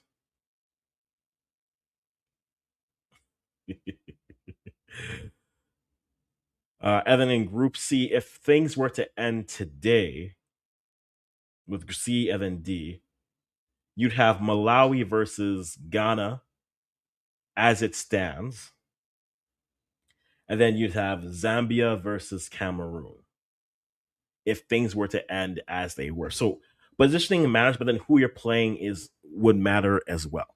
And so that's why I think for this game, for this Group D game, I think the winner of this game is more than likely winning this group, because Cameroon finishes with Capo Verde and then Ghana finishes with Mali.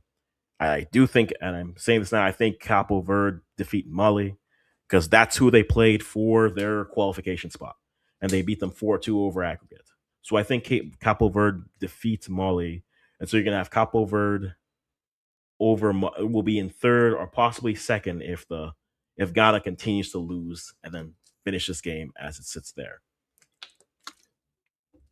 And so those are where the matchups do sit, and that's where it gets very interesting for me. So Malawi, as it stands, they've done what they had to do. 6 points pretty much gets you into the quarterfinals, except for Group C, because Zambia and Malawi are facing each other in their final group game, and Nigeria is facing Egypt. So Nigeria should get a healthy win.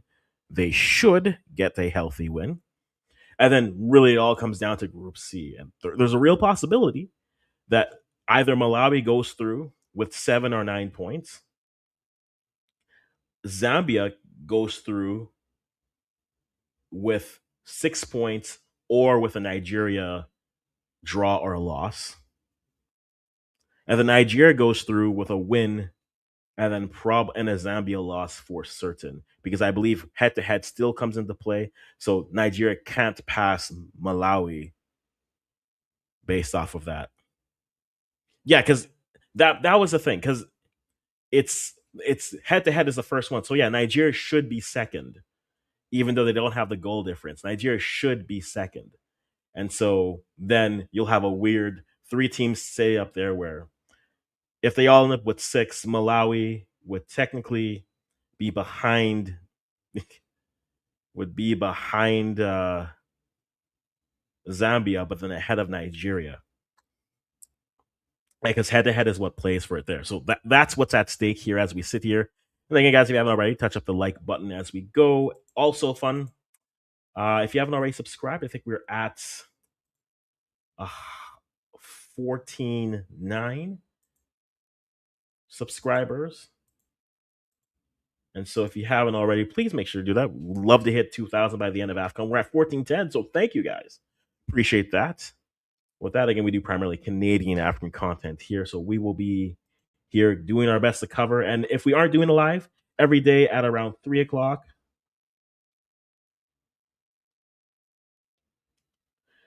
we'll have a recap of the game that was and talk about the game that is coming.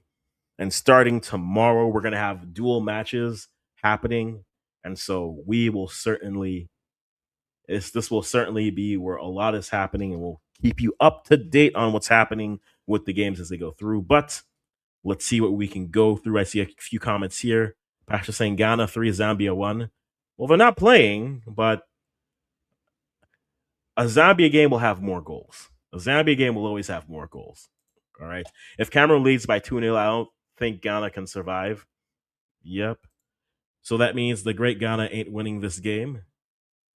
I don't appreciate your tone, JD. I don't appreciate the tone, sir. I just need them to make the World Cup. After that, they can do what they want. Just make the World Cup. Okay? And the first step for that is get to the quarterfinals as we are getting the players back onto the field.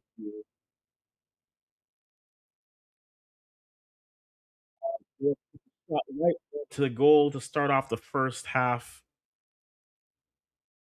The second half, I'm sorry. Back to the subject.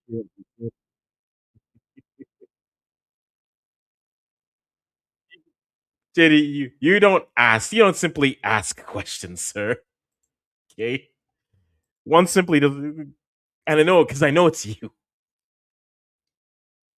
So they try to go long ball again, and that is claimed but dropped by, but then claimed again.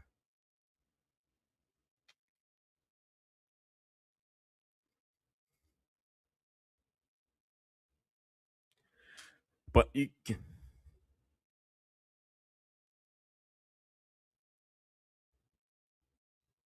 All right, play. Doris wins the ball, gets it back through, but bad pass. Doris gets it back, and we sit here. Yes. Just because they can use the weight room isn't their fault. As we play it back here, Ghana have started the second half with a few good chances, but nothing to show for in terms of goals. So it's still 1-0. Yeah, this is a Cameroon side. They've made World Cups before. They unfortunately fell in the last World Cup qualifying, and then they lost to Portugal 2-1. So it's not a it's not a bad side. They just unfortunately didn't make it through as Kusi gets the ball, cuts into the middle, tries to play a ball through, but doesn't get it. You had Chantel open, asking through, and a foul and a central free kick coming here for Ghana.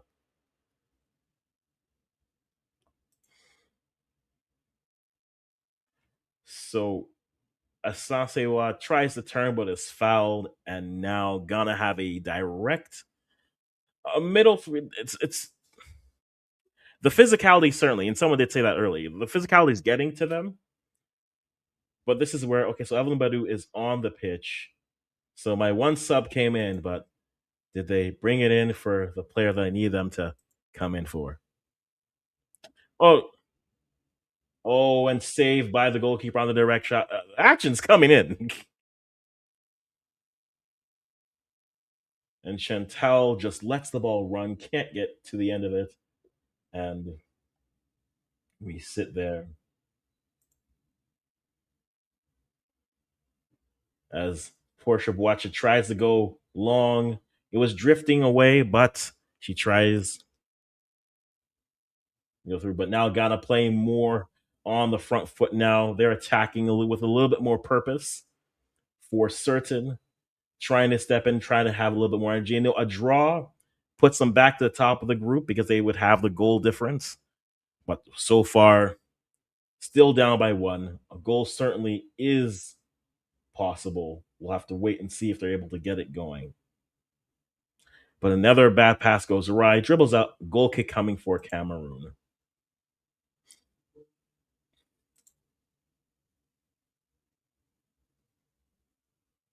I'm trying to see who came in for Evelyn Badu.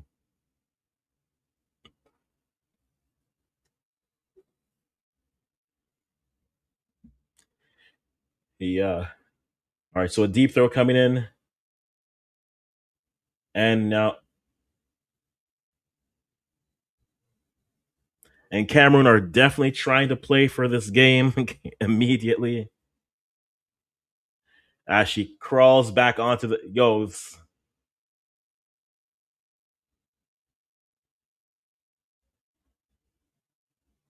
Yeah, they are definitely going for the 1-0 win here as she crawls back onto the pitch for the stoppage.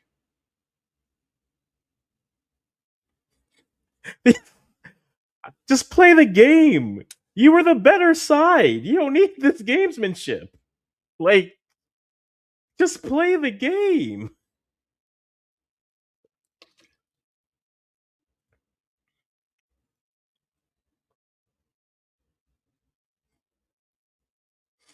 So deep throwing coming out for Ghana.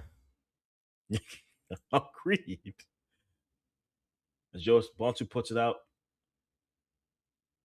Badu in the middle again. A better job again. Badu in the midfield. I did say certainly giving them a little bit more life there. Kusi gets the ball and a bad and I can't even give it compliments. I give 1.5 compliments like and throw in. Lisai.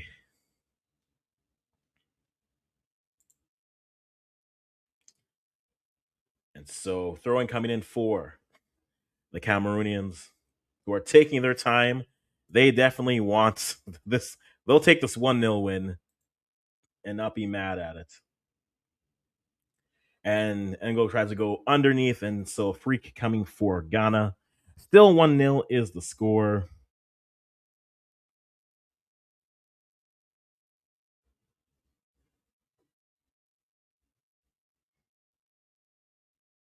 So we'll see what they can do as they get the ball out wide. Tries to go back in, but a bad pass, but able to get the ball back. Chantel tries to switch the play here. Back to Dua. Dua gets to Bonsu. Bonsu plays it. And now throwing coming again for Ghana. Back to Bonsu, plays it to Kusi. Kusi looking. Tries to dribble through. And another throw in coming for Ghana.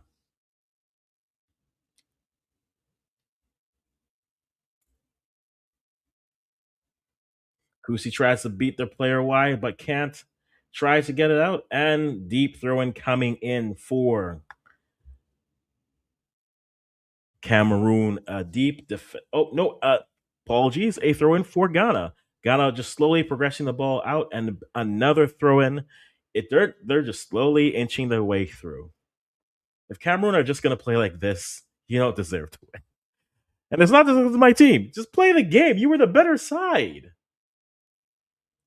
Kusi chips the ball in, but too far. Chantal tries to get to it, and they let it roll out. Throw in coming for.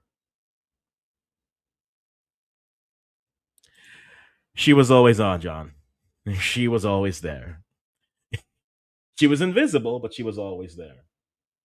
So I think they go Zachariah out for Evelyn Badu because I don't see 20 on for Ghana. And that seems to be the only move. And a bad touch in the middle as Cameroon now going to try to play the ball out wide.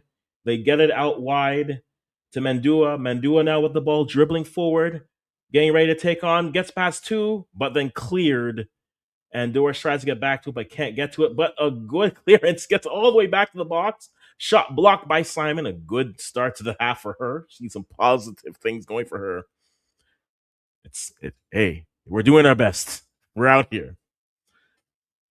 And here comes Zana trying to win the ball. Evelyn Badu trying to get to it. Nearly clips the ankle, but doesn't give it. Now Cameroon with the ball. They go long immediately. And ball's too far. Conlon claims it. And it looks like Ghana are back in a back four here. Dua goes. Oh, Portia now goes through a bad pass. Again, midfield, no support. And then ball played out. Shots late arriving and wasted. To answer your question, this is not a defensive masterclass. Okay, we're not going to go to masterclass and watch this game and say, look at how they were. This has just been poor on poor, unfortunately.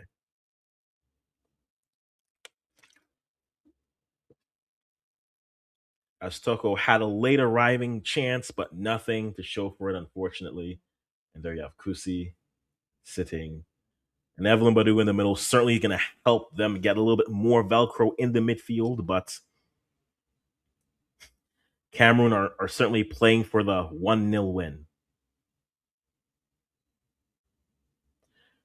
As they turn, Kusi puts it out, headed, and cleared.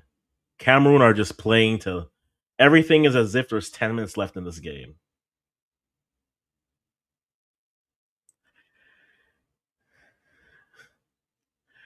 As Asante turns in the middle, she gets the ball to Chantal. Bad first touch and turned over. And they try to play the ball out wide. A good build, a good hold up, played back in the middle, goes over the top. Good touch, but well dispossessed by Dua. And watch it now. Dribbling, playing the ball out wide. Naya Kusi looking wide, tries to go down the line, back for a throw. Ghana with at least some urgency. And Badu in the midfield certainly helps. This feels if Ghana could get this to the final third, they may have opportunities. Another throwing coming for Ghana.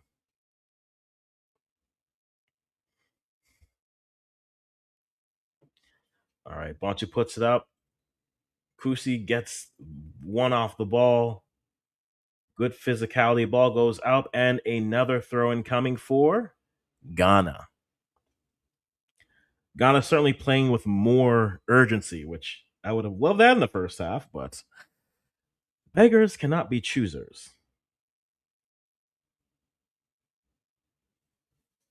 So now throwing coming for Cameroon here. Still 1-0 is the score.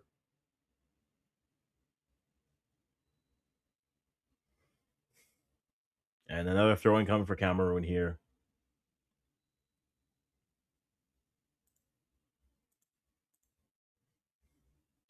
As the 19th minute penalty is the difference maker so far. As another throwing coming for Ghana. Again, a draw gets them back to the top of the group. A win cements them at the top of the group.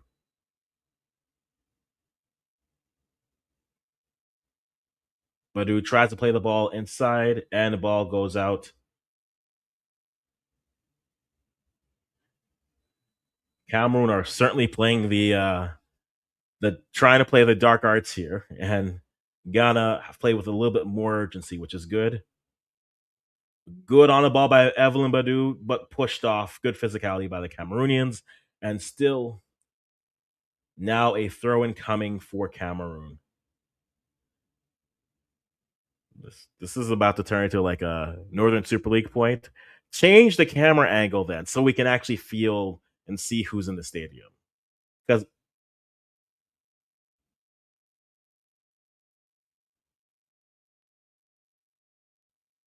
and ball played back in, and Boache puts it out wide.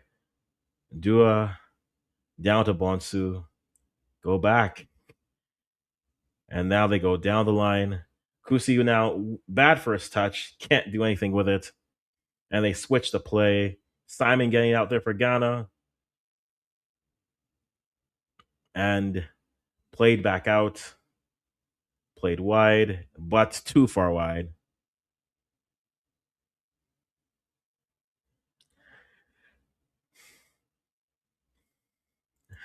Certainly they listen. They get a result and move on. They're trying to make the World Cup again. Do I think it'll work against any team that they play? No. But here comes Ghana now. They play the ball down the line, get to the Doris. Will she get to it in time? No. But a deep throw in now coming for Cameroon. We'll see what they're able to do with this. If Ghana can keep some pressure behind the stands, behind the benches apparently looks packed. But yeah, because no one wants to sit in the shade. No one wants to sit in the sun. I'm already melanated. I don't need this. A bad throw, and now a throw coming for Ghana.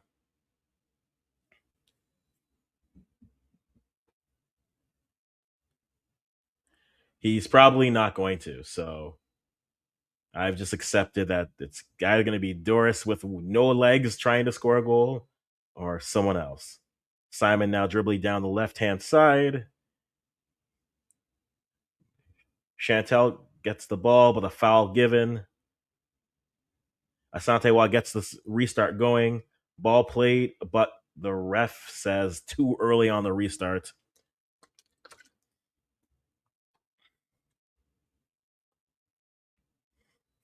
So now they're going to set up and go more direct with this free kick.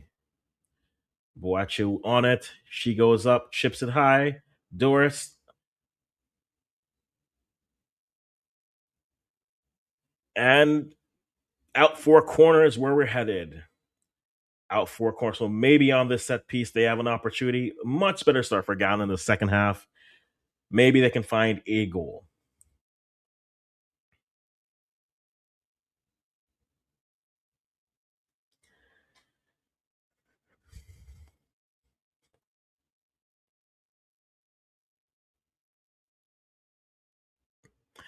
We'll get to. Let me try if I see if I can answer that question coming afterwards. So here comes Kusi with a low set through low block shot saved. Okay, good save. Good save. Chantal gets a foot on it, and then Evelyn Badu again. The player, the person I told you who would need to do something right at the keeper. Unfortunately, nothing to show for it, and the ball played. Big save indeed. And Bonsu picks up the yellow for the shirt jersey tag. So fair tactical foul. They get the reset, but Ghana certainly. That's now two shots on target that they've had. This is the standard we've hit. We have two shots on target. Yay. Yes. Clear pull, but Ghana just there.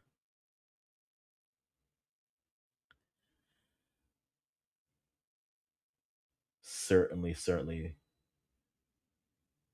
Yes. Mandua earns or draws the yellow. So Bonsu and Albuache for Ghana on yellows.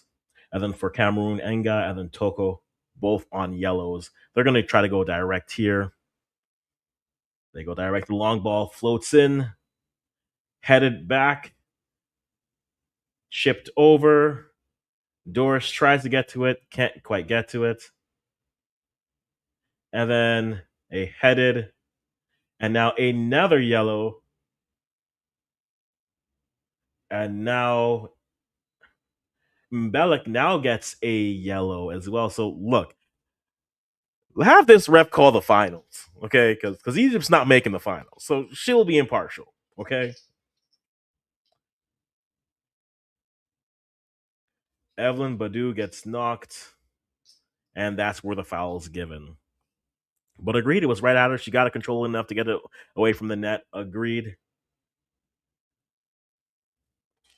And so now Ghana with a little bit more chipped over and claimed by the keeper.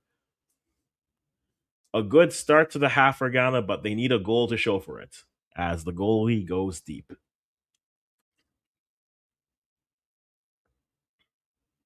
Ghana nearly playing themselves into a bad spot. A bad touch nearly goes awry and chipped away. Now Ghana with it. Going to continue with it. Bontuba. I keep on, sorry, Bontuba. Badu, good touch in the midfield again. Kusi now on the wide. Can she do something with the ball? Dribbles past one. Tries to go by two, but is defended well. Loses the ball. Kusi now tries to win it. Tries to win. Cuts it back inside. Badu tries to get to it. Can't do anything. And now it's cleared, but deflected. Here comes Cameroon. They out because there's an injured player. Much better for Ghana, but again, you need the goal to show for the better half you've had. Zengo is down.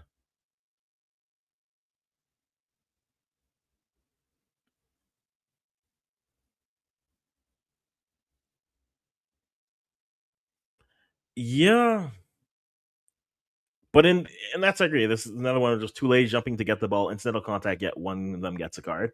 I would agree, but at least this ref is calling that consistently as a foul or a card. And so for me, I would rather have this type of game. Yes, it kills the flow a bit more, but a foul is a foul.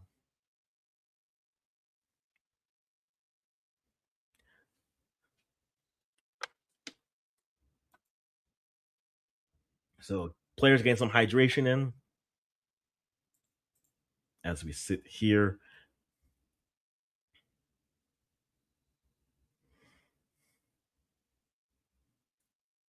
This feels like,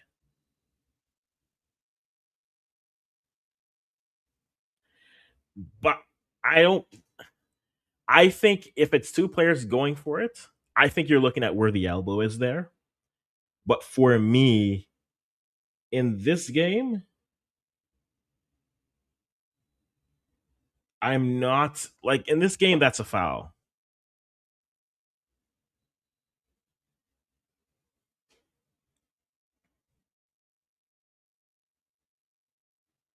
To me, it just she has consistently been calling it. Whether you think that's right or wrong, she's been on that specifically. And my thought has always been I don't want my ref to be right all the time. I just need them to be consistent.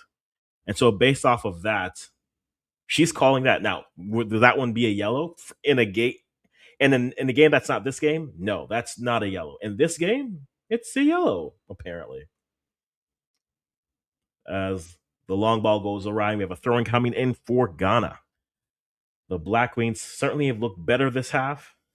Will it be too little too late? We will see.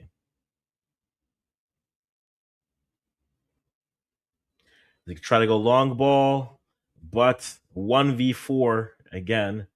Deflected ball goes out, and goal kick coming for Cameroon.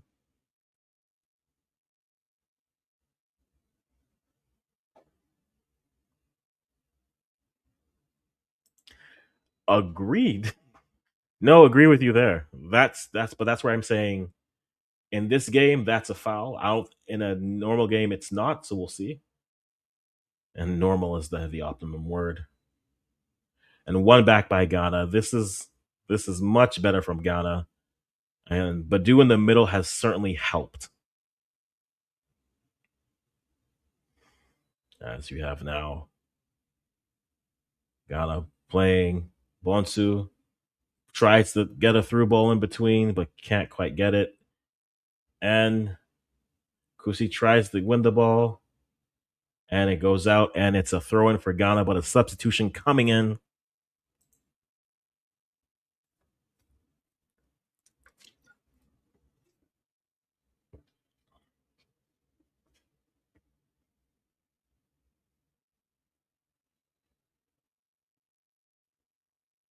And foul call wide after the substitution. So now we have a free kick coming for Ghana.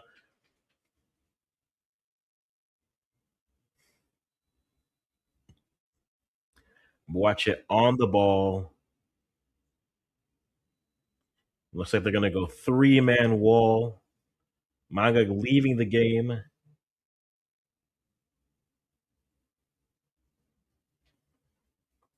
And so the goal scorer for Cameroon out. Let's see if Ghana can create something with this set piece. Puts it in low, tries to go direct, but curves away and cleared. Another throw in coming for Ghana. Portia goes deep throw in, won by Cameroon. They try to clear it. It's in the air. They get it out. Some good set piece, but lost. Ball deflected. Moving. Kusi tries to get to it but then cleared away. Cameroon are just playing. If this was hockey, they'd be on the power play, and they're just dying for it to end. They've been on the PK all game.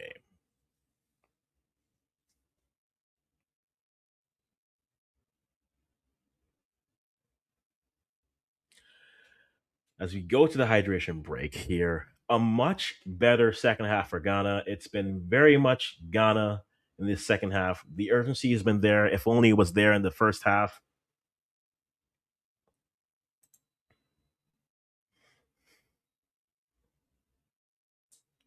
Again, Group C is too wide open to really say for certain where where two teams will play and whatnot. But to throw you guys into what the second half has looked like so far, about even on the expected goals scored.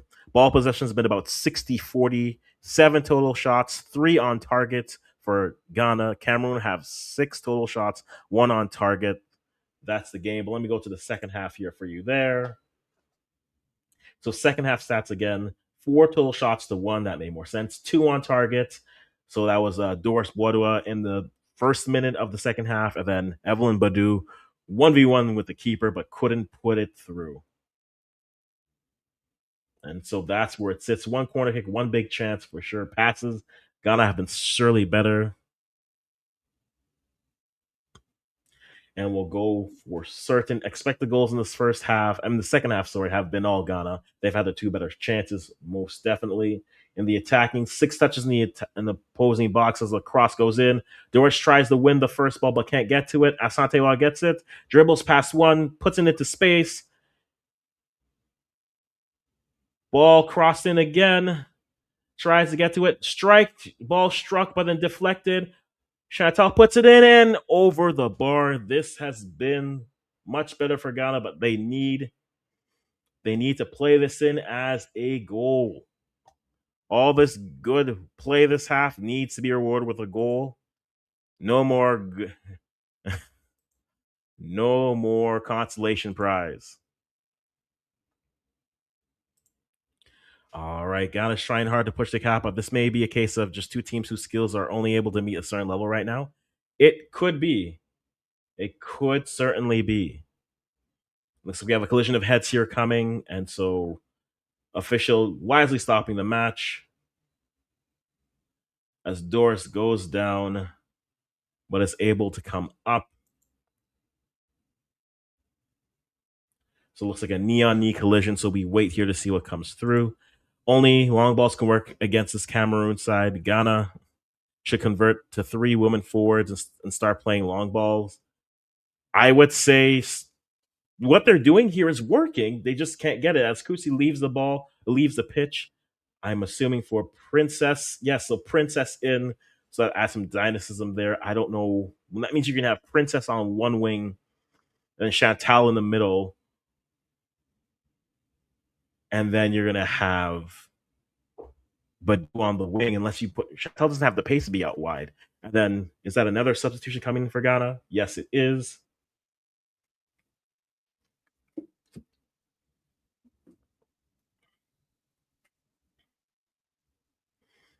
So a player has to leave the pitch again. That is everywhere. The neon neeks, hey, let me tell you, that are like the double kick is the worst. All right, so a drop ball goes.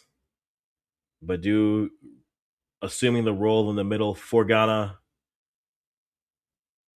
Ball played out wide. Both players have to wait for a minute, so they're down to 10v10 for this period of time. A little bit more pace for Ghana now on the pitch.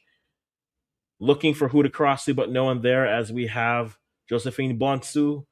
Plays it back out wide. The Princess. Princess goes out wide. Tries to beat her defender, but can't do it. And the ball rolls back in. Dua now with the ball back in the middle. Back out wide. Bonsu looking for someone to pass the ball to. Princess. Bonsu is there for the give back. Bonsu gets the ball into the box. Tries to cross. And blocked. Going back for a deep throw in. If the fullbacks pass and then move, it's there. Midfield is just a concept in this game. Bonsu puts it in. Evelyn Badu back to Bonsu. Bonsu gets inside.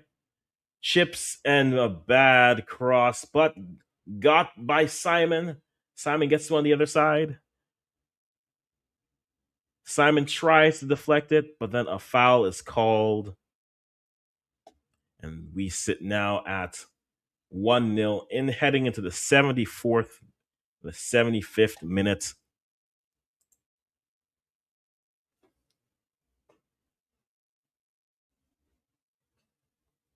Ball goes deep.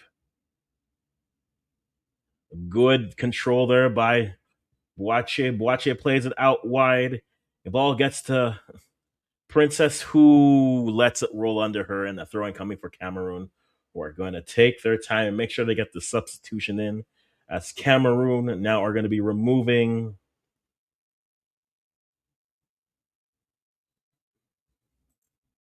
They are going to be removing Ngo Mbelek. Excuse me. Ngo Mbelek. Ngo Mbelek. There we go. Ngo Mbelek is going to be leaving the pitch for number 13, who is Mayung. So Ngo Mbelek leaving for Mayung coming in. Ngo Mbelek is on a yellow, and that's where it is. And to that, John, I agree. They are hanging on for dear life. And if Ghana could find life, they could get a draw, and then that would leave them in a good position. Weird fact, Ghana haven't won a second round matchup or a match day 2 in this tournament in like 5 editions. Match day 2 is not their day. It's like the opposite of the men. They don't lose match day 2s ever. As a throwing coming in for Cameroon.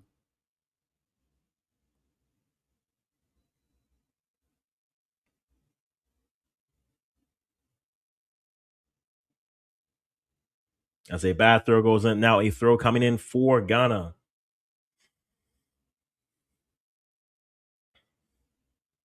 A free kick, actually not a throw, as Ghana now pushing the ball forward. Chantel tries to lay it off back to Simon.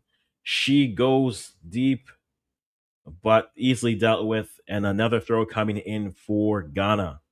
Cameroon are just, if there was a if there was a bus to park, they've parked every one of them. Princess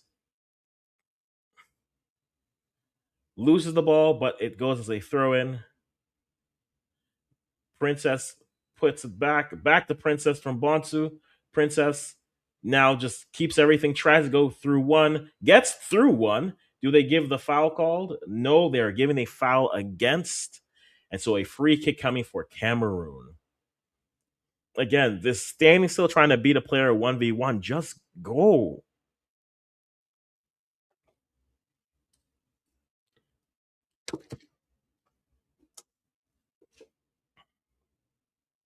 As Cameroon go deep and direct on the free kick. They get the ball into the middle. They try to dribble through, deflected well, but Simon wins it for Ghana and sent back. First ball headed back into the midfield, back to Cameroon, and looks like the ball is going out for a throw for the Cameroonians. We are into the 78th minute, still 1-0.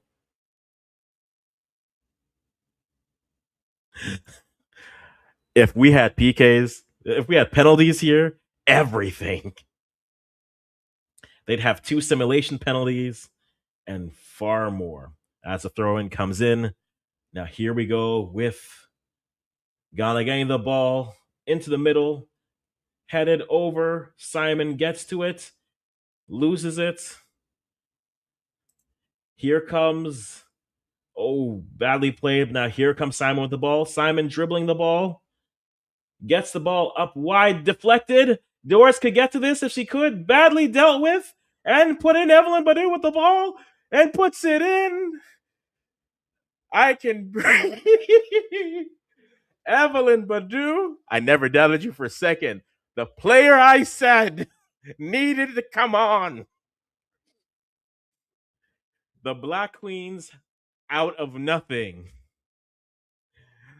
Montreal Roses stand up. Montreal Roses stand up. Oh, but okay. So here's the thing. It's clearly offsides, but the player. Okay, so this is going to be very interesting what they look at. So Doris is offsides, but the ball is played by the. Okay, so this is going to be very interesting.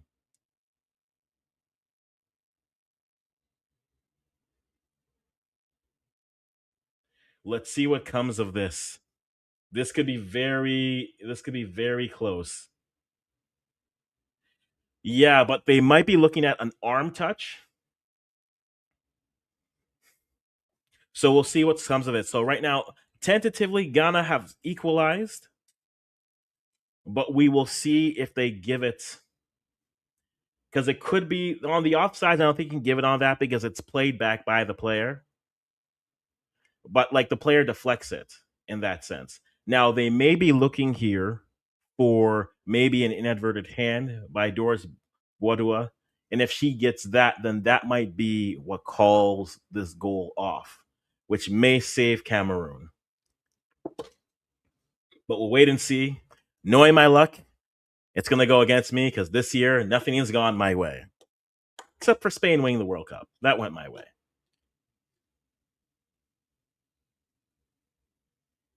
So we'll wait to see what gets taken a look at here. I don't think you can call it on the offsides because, again, the Cameroonian player deflects the ball and it goes back to, and then it goes back on it. They may be looking at the hand that touches it or an arm that touches it. So we'll have to wait and see. So tense moments here. Tense moments here. Very tense moments here.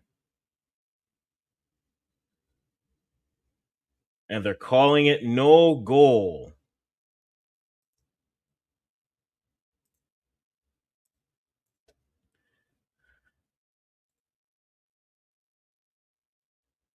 Yeah, Doris is offsides. That's not the issue to me.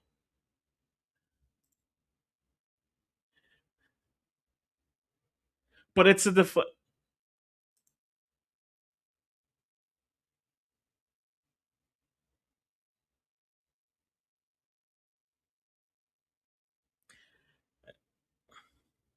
now Ghana has to find another equalizer because in the year of our Lord 2026, I get nothing.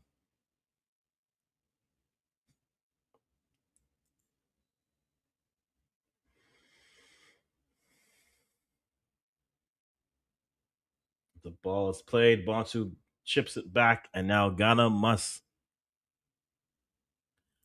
How if they're calling on the offside, I don't think you can give it on the offside. If you want to say there's an arm touch, I can understand that. But then again, they're calling on the VAR. I'm like, but that's I mean the offside. And that to me is just well, do I tries to get to it at that point? Just die for it.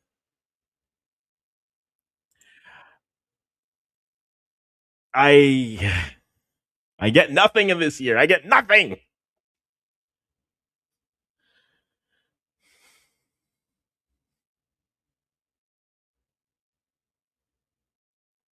Now you have Cameroon with the ball moving in to the attacking phase. They get the ball out wide. Here comes Mendua trying to do something and played out, and it's a goal kick given for Ghana. Here we had finally a pathway back into this game. Again, a draw in this game means Ghana goes back on top of the group.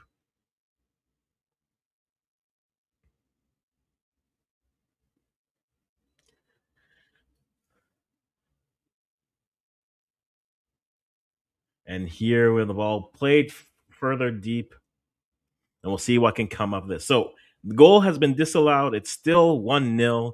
I have to put my banner back up, sadly.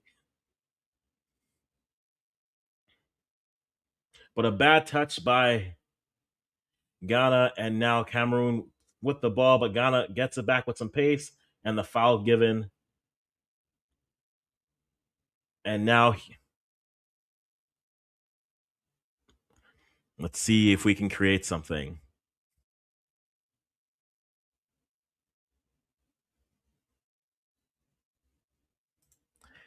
It's definitely just that. Okay. All my teams have lost in terrible ways. The Olympics went terribly for me. Okay. Okay, here comes Chantel. Tries to get a touch on it, but cleared out. So throwing coming for Ghana.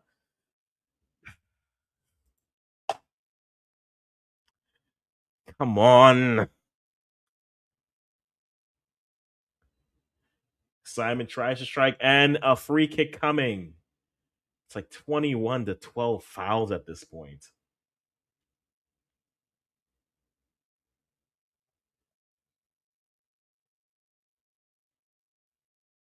They just swapped me. But yeah, Baldu has been better on. I don't like this year for my sporting. So here we go with another free kick.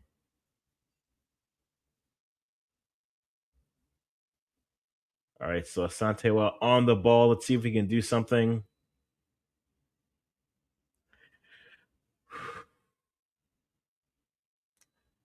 Tries to go direct, headed away, and corner coming in for the Ghanaians. Can all this pressure create something?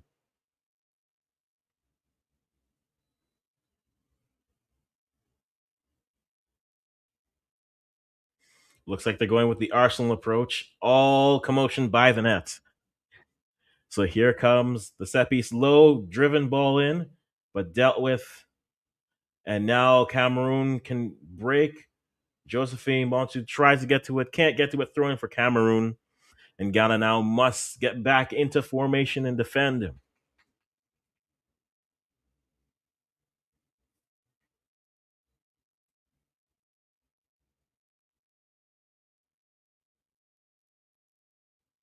All right, so Mandua for Abab. And then 22.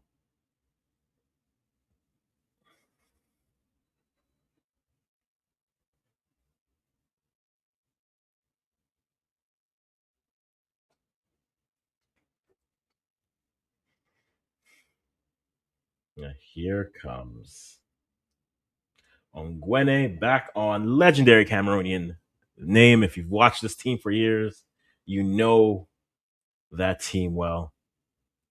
But ball goes directly to the keeper, and now Cameroon starts it up.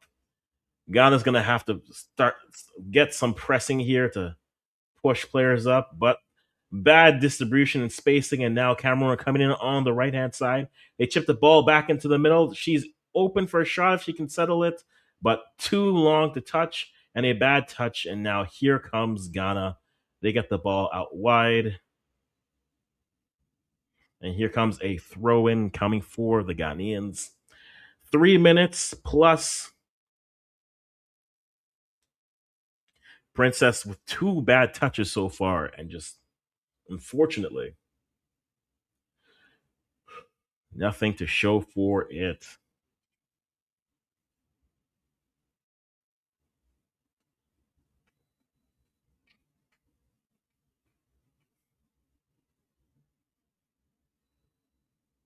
And a bad pass coming in now, throwing for Ghana. Ghana need to move. 3 minutes plus additional time. At pushed off the ball and a foul given. Ghana not realizing that they need to draw this game to make sure they can still win this group. Here comes Ghana. Played back out wide to Simon. Simon with the ball. She sends in a right-footed cross, but won easily. Bonsu in the midfield gets it out to Princess. Princess, will she do something instead of stopping the game to try to break someone down? Tries to break a player down, stopping. And Princess is dumbfounded by how she got a foul called on her. I'm dumbfounded why it took that long. So I guess we're all dumbfounded.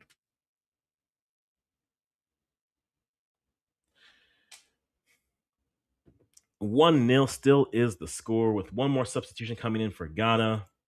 Will they do enough? Will they have enough left to push? Ball chipped into the middle. Foul given, and now two more players coming in.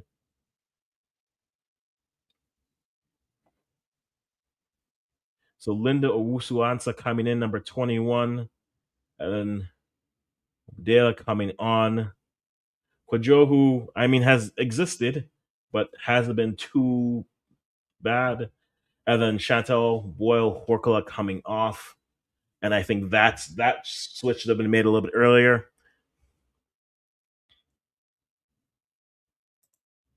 Yeah, imagine cheering for A side.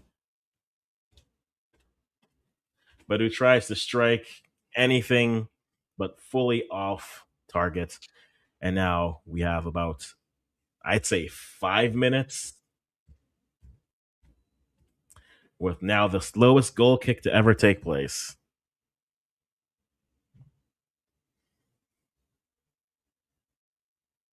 As a second ball, one in the middle, into the midfield.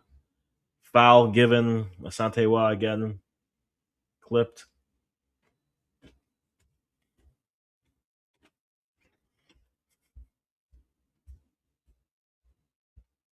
Now, Boache is going to have to go direct here.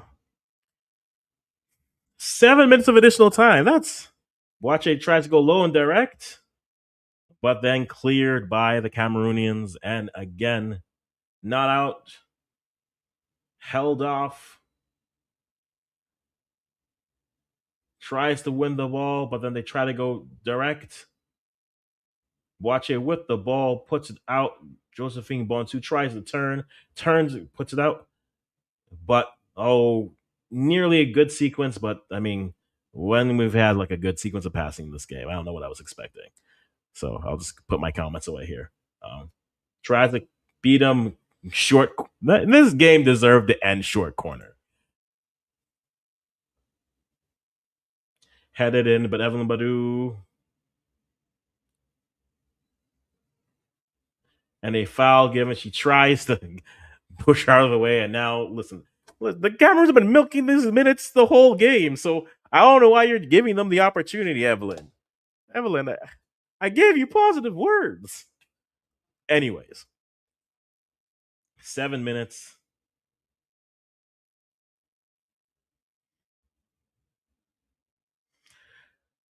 So we'll see if Ghana can find an equalizer in these final moments. As they go down the line, are you really going to try to hold up?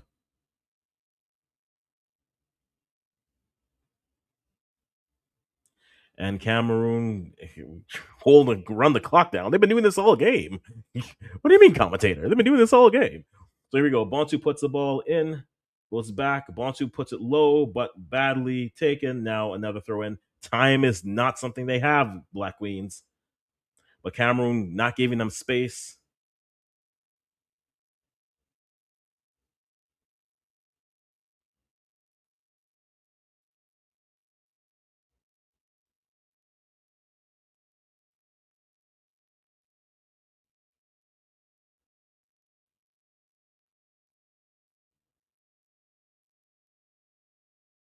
All right, so another yellow coming in. Time is gone, but hey, Cameroon will take these yellows as long as time keeps going.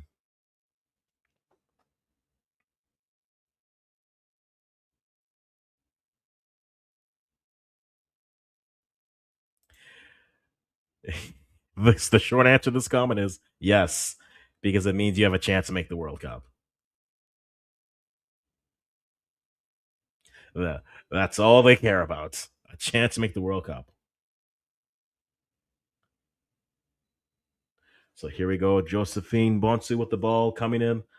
Maybe time for a couple more attacks, but that's it. Evelyn Badu out wide. Tries to chip it into the middle, but to no one. Evelyn wins the ball back. Deflection comes through again. Another trip coming through. And a free kick.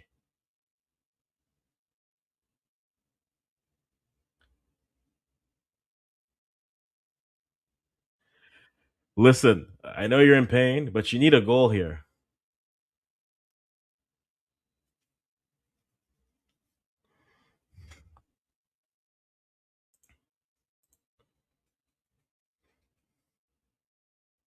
Ghana and Cameroon only shine against weak teams like Capo Verde. Maybe. At this point, give me a draw, and I think that's a fair value for this game. All right, so flicked on, and it's going for a corner. So now Ghana have a set piece opportunity. You saw them almost score on one. We'll see if they can get the equalizer here.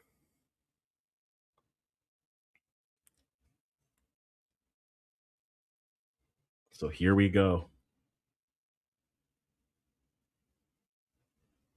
Linda Usu with the shot here. Let's see what's this is if this was like your a high looping ball too deep, and it does curl out, so wasted opportunity. This by no means is like the African football. What? No, this is not the game for that. This is not the commercial you were hoping it to be. I didn't think this was going to be a commercial, but I had 2-1 in this game. Okay, Bonsu wins it, but one too many headers. They put the ball into space, chipped up, but now Cameroon coming, trying to get it deep, and a foul given. So we have about 2 minutes left, probably 2 more sequences left.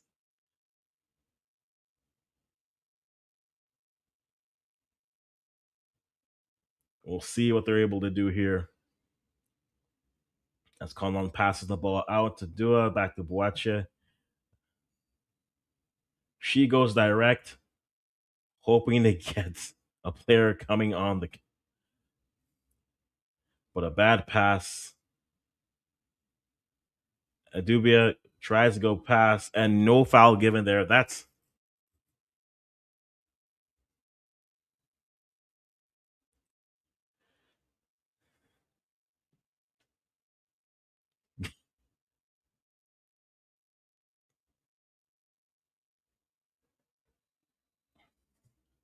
already 1 minute left. This feels like it's going to end like this. One mistake in an otherwise uneventful game.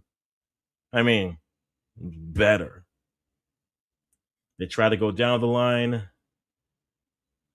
try to shoot the foul, but nothing.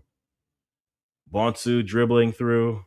She tries to send it. It's blocked. I mean, that sequence is just beautifully what this game has been. And a soft foul given. You know what?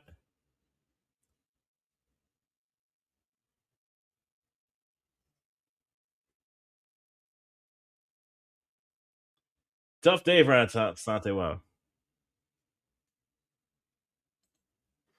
Well, that Malawi Zambia game is just gonna be just pure vibes.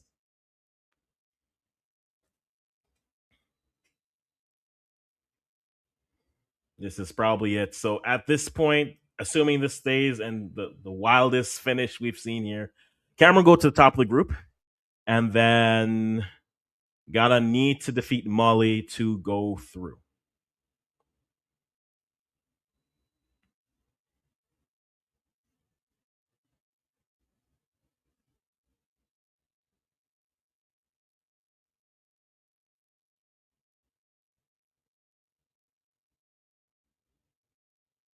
Blocked free kick, and that is the game.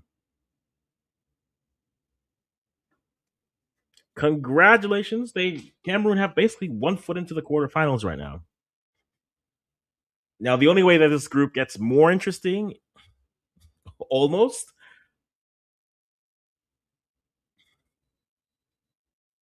almost. I feel there was. This was like, in terms of no good sequences of plays, ideas. To say this game had ideas would be an insult to the word idea. But no, I think no. Cameroon they capitalized on the one mistake, the one major mistake Ghana makes, and now it's they're at the top of the group, which means the only way that they don't make it through,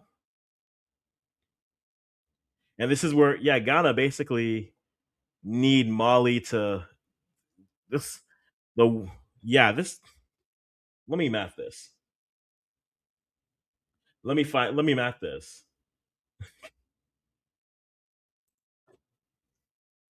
A better second half for Ghana, but I mean the one mistake ultimately doomed them, and that's what did it for them. And so let me actually pull this here.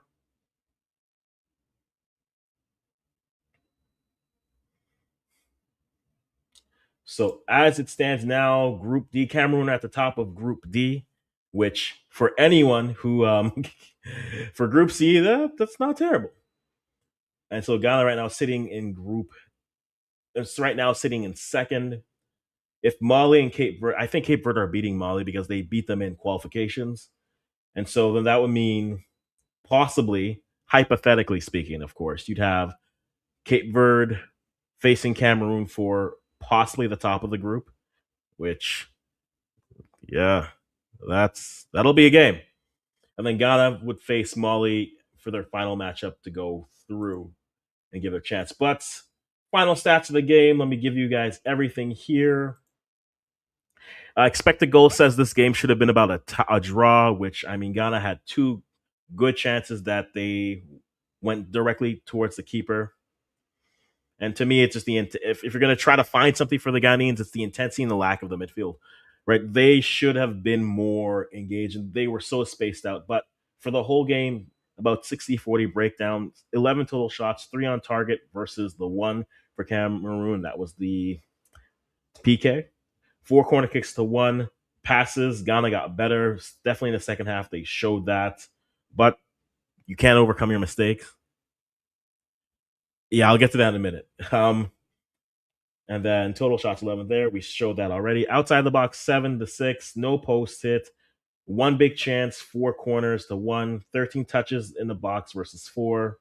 1 offsides. That offsides proved crucial because that took away the 1 goal that Ghana scored that was taken away. And then crosses were pretty poor for Ghana, 7 out of 21. Expected assists, again, Ghana definitely more. Throw-ins, 41. 29 fouls to 15. It felt like it was like 600 to 200. Clearances were there, interceptions showing the errors leading to goal, nearly 1. 3 goalkeeper saves, that's the difference. Expected goals faced stays about even. Goals prevented, definitely 1 goal prevented there for Ghana that Cameroon got. And so, so we'll go through that here. Yes, it's been great. I just needed to make the World Cup. I just need that. But yes, Cape Verde could win this group. Yes, they could if they beat Mali later this afternoon, and then they would face Cameroon in a matchup to then top the group. And if that's the case, there's then if head to head is the first tiebreaker, then Ghana would be eliminated. I'm going off the top of my head here. If head to head is the first tiebreaker, Ghana would be eliminated because they would then Cameroon would be in second with 6 points, but then Cameroon would have the head to head, and so they would then fall out. But let me check that to be certain. 2006, 2026. Let me just check that to be certain here because that does feel like that's correct. Unless, there's new rules that all of a sudden just get made for no reason. So let me go here. Yeah, this would be correct. Head to head is the first tiebreaker. And so if Cape Verde win the group, Ghana are whatever Ghana does, they are out. Right? Because the first tiebreaker is head to head. And that is the case. So Zambia currently sit in third. Nigeria just need to finish in second and they'll be good. But then it could move around that way, and that's where it can get more interesting, more complicated. But yes, that is correct. So as it stands now, Ghana are in second.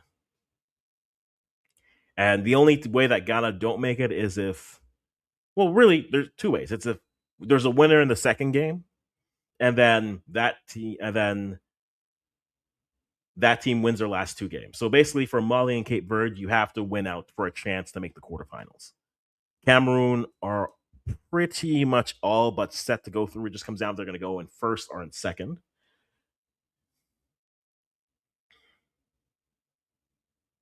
True, and that's definitely what we're going to look at, right? I, I, so many things to say. So many things to say. Ghana was robbed. That was a clean goal. I'm a Nigerian. I can't wait to face Ghana. You have to top your group to face Ghana because Ghana's playing for second place. So you guys are probably playing Cameroon, and then it's either going to be Zambia or Malawi in second. So bonne chance, mes amis. And yes, John, I agree. Even though Cameroon just won, they look very beat. No one in this group looks good. Okay, let's be real. No one in this group looks good. They'll be able, if Cabo Verde is on, they could beat them. They pushed Ghana before. I mean, Ghana was just terrible at finishing. Seems to be a theme here. Terrible at finishing. That sits there. So yeah. So head to head is the first tiebreaker, which means that win. That's why Morocco are effectively through. They can't be caught. And so Nigeria, like we said before. So as this will update, Cameroon will be in first with 6 and then a +2. Ghana will be in second with 3 and a +1. And then if you're Ghana, you want to draw in this game. That gives you a good chance to make it through. No one's very clinical in finishing in this group. I would argue.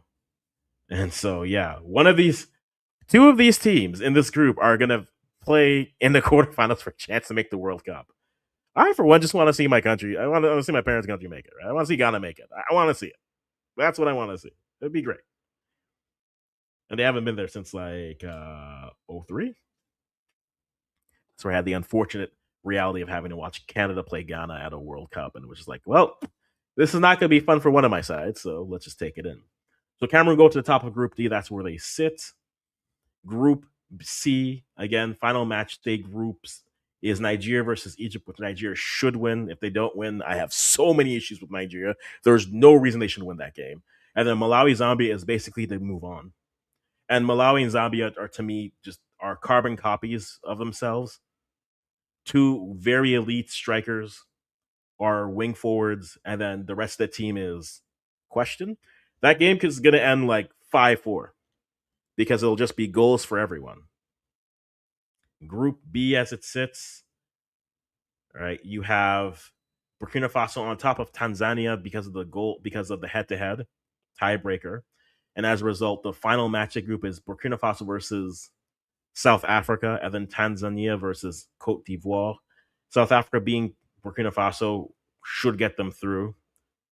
And then, unless Tanzania and Cote d'Ivoire ends in a draw, because then the head to head would then keep South Africa out. Now you know. That's why the loss is certainly going to be a thing. It's certainly going to be a thing. And then in Group A, Morocco are through. There's no one they could face other than them losing to Senegal, which I'll be honest, I do not see happening. Kenya should have beat Senegal, and that's where that game stands. So the final match, Group A matchups are Senegal and Morocco, and then Kenya versus Algeria. Kenya are alive by the shortest of margins. They would need the only way Kenya could make it, because I have to give you all the things, is if they beat Algeria and then Morocco destroy Senegal. Morocco destroy Senegal, and then Kenya beats Algeria. Then they would get the head to head and move on. So I'm just giving you them. I'm not saying they're likely. I'm just giving you what the possibilities are. So after today, we have Mali and then Cape Verde. Cabo Verde they'll play later today in about an hour's worth of time, and that'll be fun to watch through. But everything's going to come down to match day 3s, and they'll be very, very interesting. They get going tomorrow. So tomorrow, both at the same time, Senegal, Morocco, and Kenya, Algeria get going at the same time. And so we will watch those two things unfold. Probably have a dual screen going with that. And then after that, Burkina Faso, South Africa, and then Tanzania, and then Cote d'Ivoire. Then after that, really, this is the group that we're all going to be watching, because the matchups that'll create this, and also for Group D, this is the matchups. Malawi, Zambia is to leave, because if Zambia loses, imagine them. They start the tournament, they beat Egypt 6-0, and then Nigeria beats them 1-0, and then Malawi. Aside that, 2 tournaments ago, they beat them in the first round. And Malawi just suffered from having zonal representation. So that could be a thing that comes through. So Zambia and Malawi is winner gets to move on. And then if Nigeria win, they're eliminated because Malawi would move to second, but then Nigeria doesn't have the head-to-head over Malawi, so Nigeria would be eliminated. So 2 teams that we expected to be playing in the semifinals could possibly be out if they end up tied with a team they fell to in their groups. And that's for Group C. And then Group D, a lot will come down to what happens with this Mali Capo Verde game. But as it stands now, you have Ghana, Cameroon. Cameroon, Ghana are your top 2 teams, and then Mali, Cape Verde. I think Cape Verde are winning that game. And then Cape Verde versus Cameroon will be to stay alive in it, or Mali versus Ghana will be to stay alive in it as it sits now. Only only Morocco are through. And so they would be in the Group A winner spot that is here. And the rest is going from there. And again, as a reminder, semifinalists. So if you win a round in the quarterfinals, you are going to the World Cup. If you lose in the quarterfinals, so let's just say all the runner-ups lose, then they would be re-ranked. And then after the semifinals, the next day they would play in a playoff spot for the IC playoffs. So that's the Interconfederation playoffs. And the winner of those 2 matchups, so 1-4, then 2-3, would then go to the IC playoff. And as a reminder, the last time for the last World Cup, Senegal and Cote d'Ivoire went to the Intercontinental playoff, and they lost in different areas. Haiti beat Senegal, then Cameroon, and then Cameroon defeated the other side, lost to Poland in the finals. And just to give you a note of who's there so far for the IC playoff, just to throw that for you there. Currently, Uzbekistan and Chinese Taipei are there. That's Hong Kong. CAF will have 2 teams coming. CONCACAF will have 2 teams going there. Bowl have Venezuela and Ecuador. OFC have Papua New Guinea, and then there'll be one UEFA team, which is the lowest ranked winner of their playoffs moving through. So that's what's at stake here. But again, congratulations to Cameroon. Not the most pleasing game to watch. I don't think anyone would disagree there.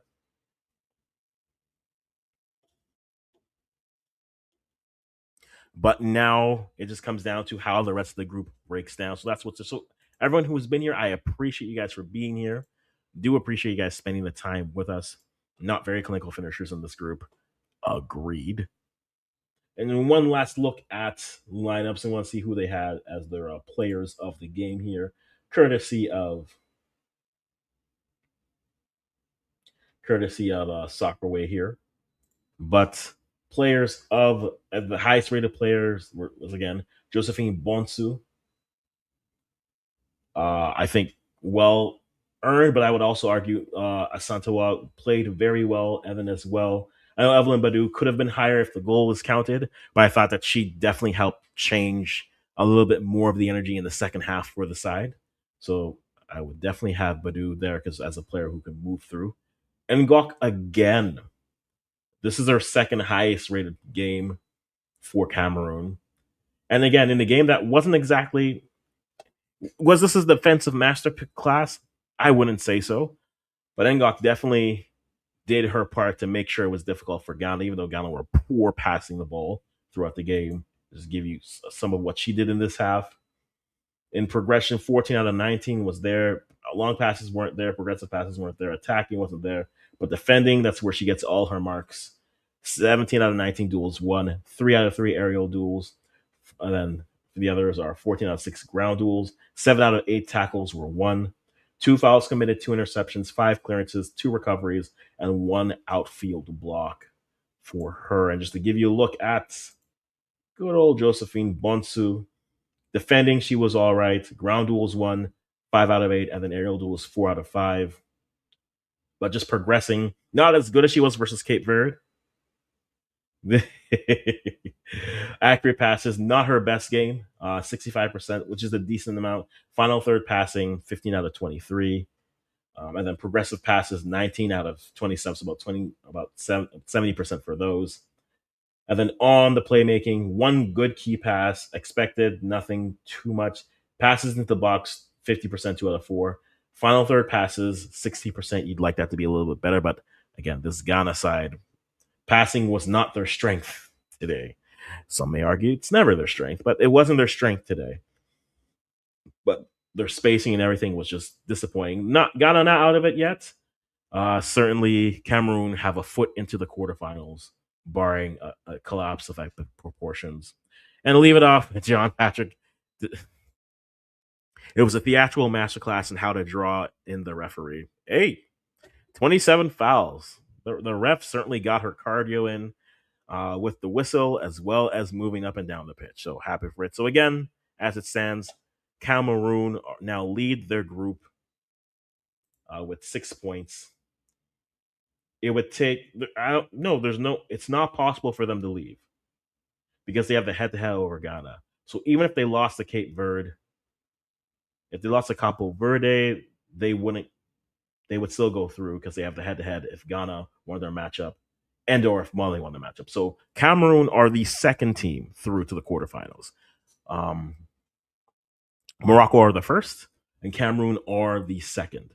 And now it'll just come down to placement. So Cameroon are either playing the winner or the runner-up of Group C, and then Morocco are also waiting to see their matchup in Group B as it sits there. But that is the end, as you can see on the screen. Cameroon winning 1-0 over the Ghana Black Queens. Not the result for Ghana, but still not out of it yet. We will be back later on. I gotta get a quick recap and quick preview of the U20 CONCACAF video, but that's for this different crowd. But for now, Ghana up. Now up against the wall. Not fully out, but now they need Cameroon to make sure they go through. And if not, they could end with 6 points and be out. And that's the reality of it. And so next games come a little bit later. They start tomorrow, match day 3s. As we already went through the group standings where everything stands. But one more time, I shall show you.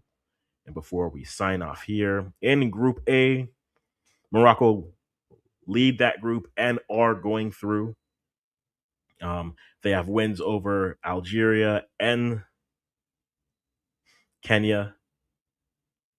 And so even if Senegal were to beat Morocco in their final match day, they have the head-to-head over those two teams. So they are going through for certain, either over all the teams are in second place. And they will face Senegal in their final match day. And so that's where that sits. And if Senegal were somehow able to win, they would then move into their first spot because they'd have the head-to-head.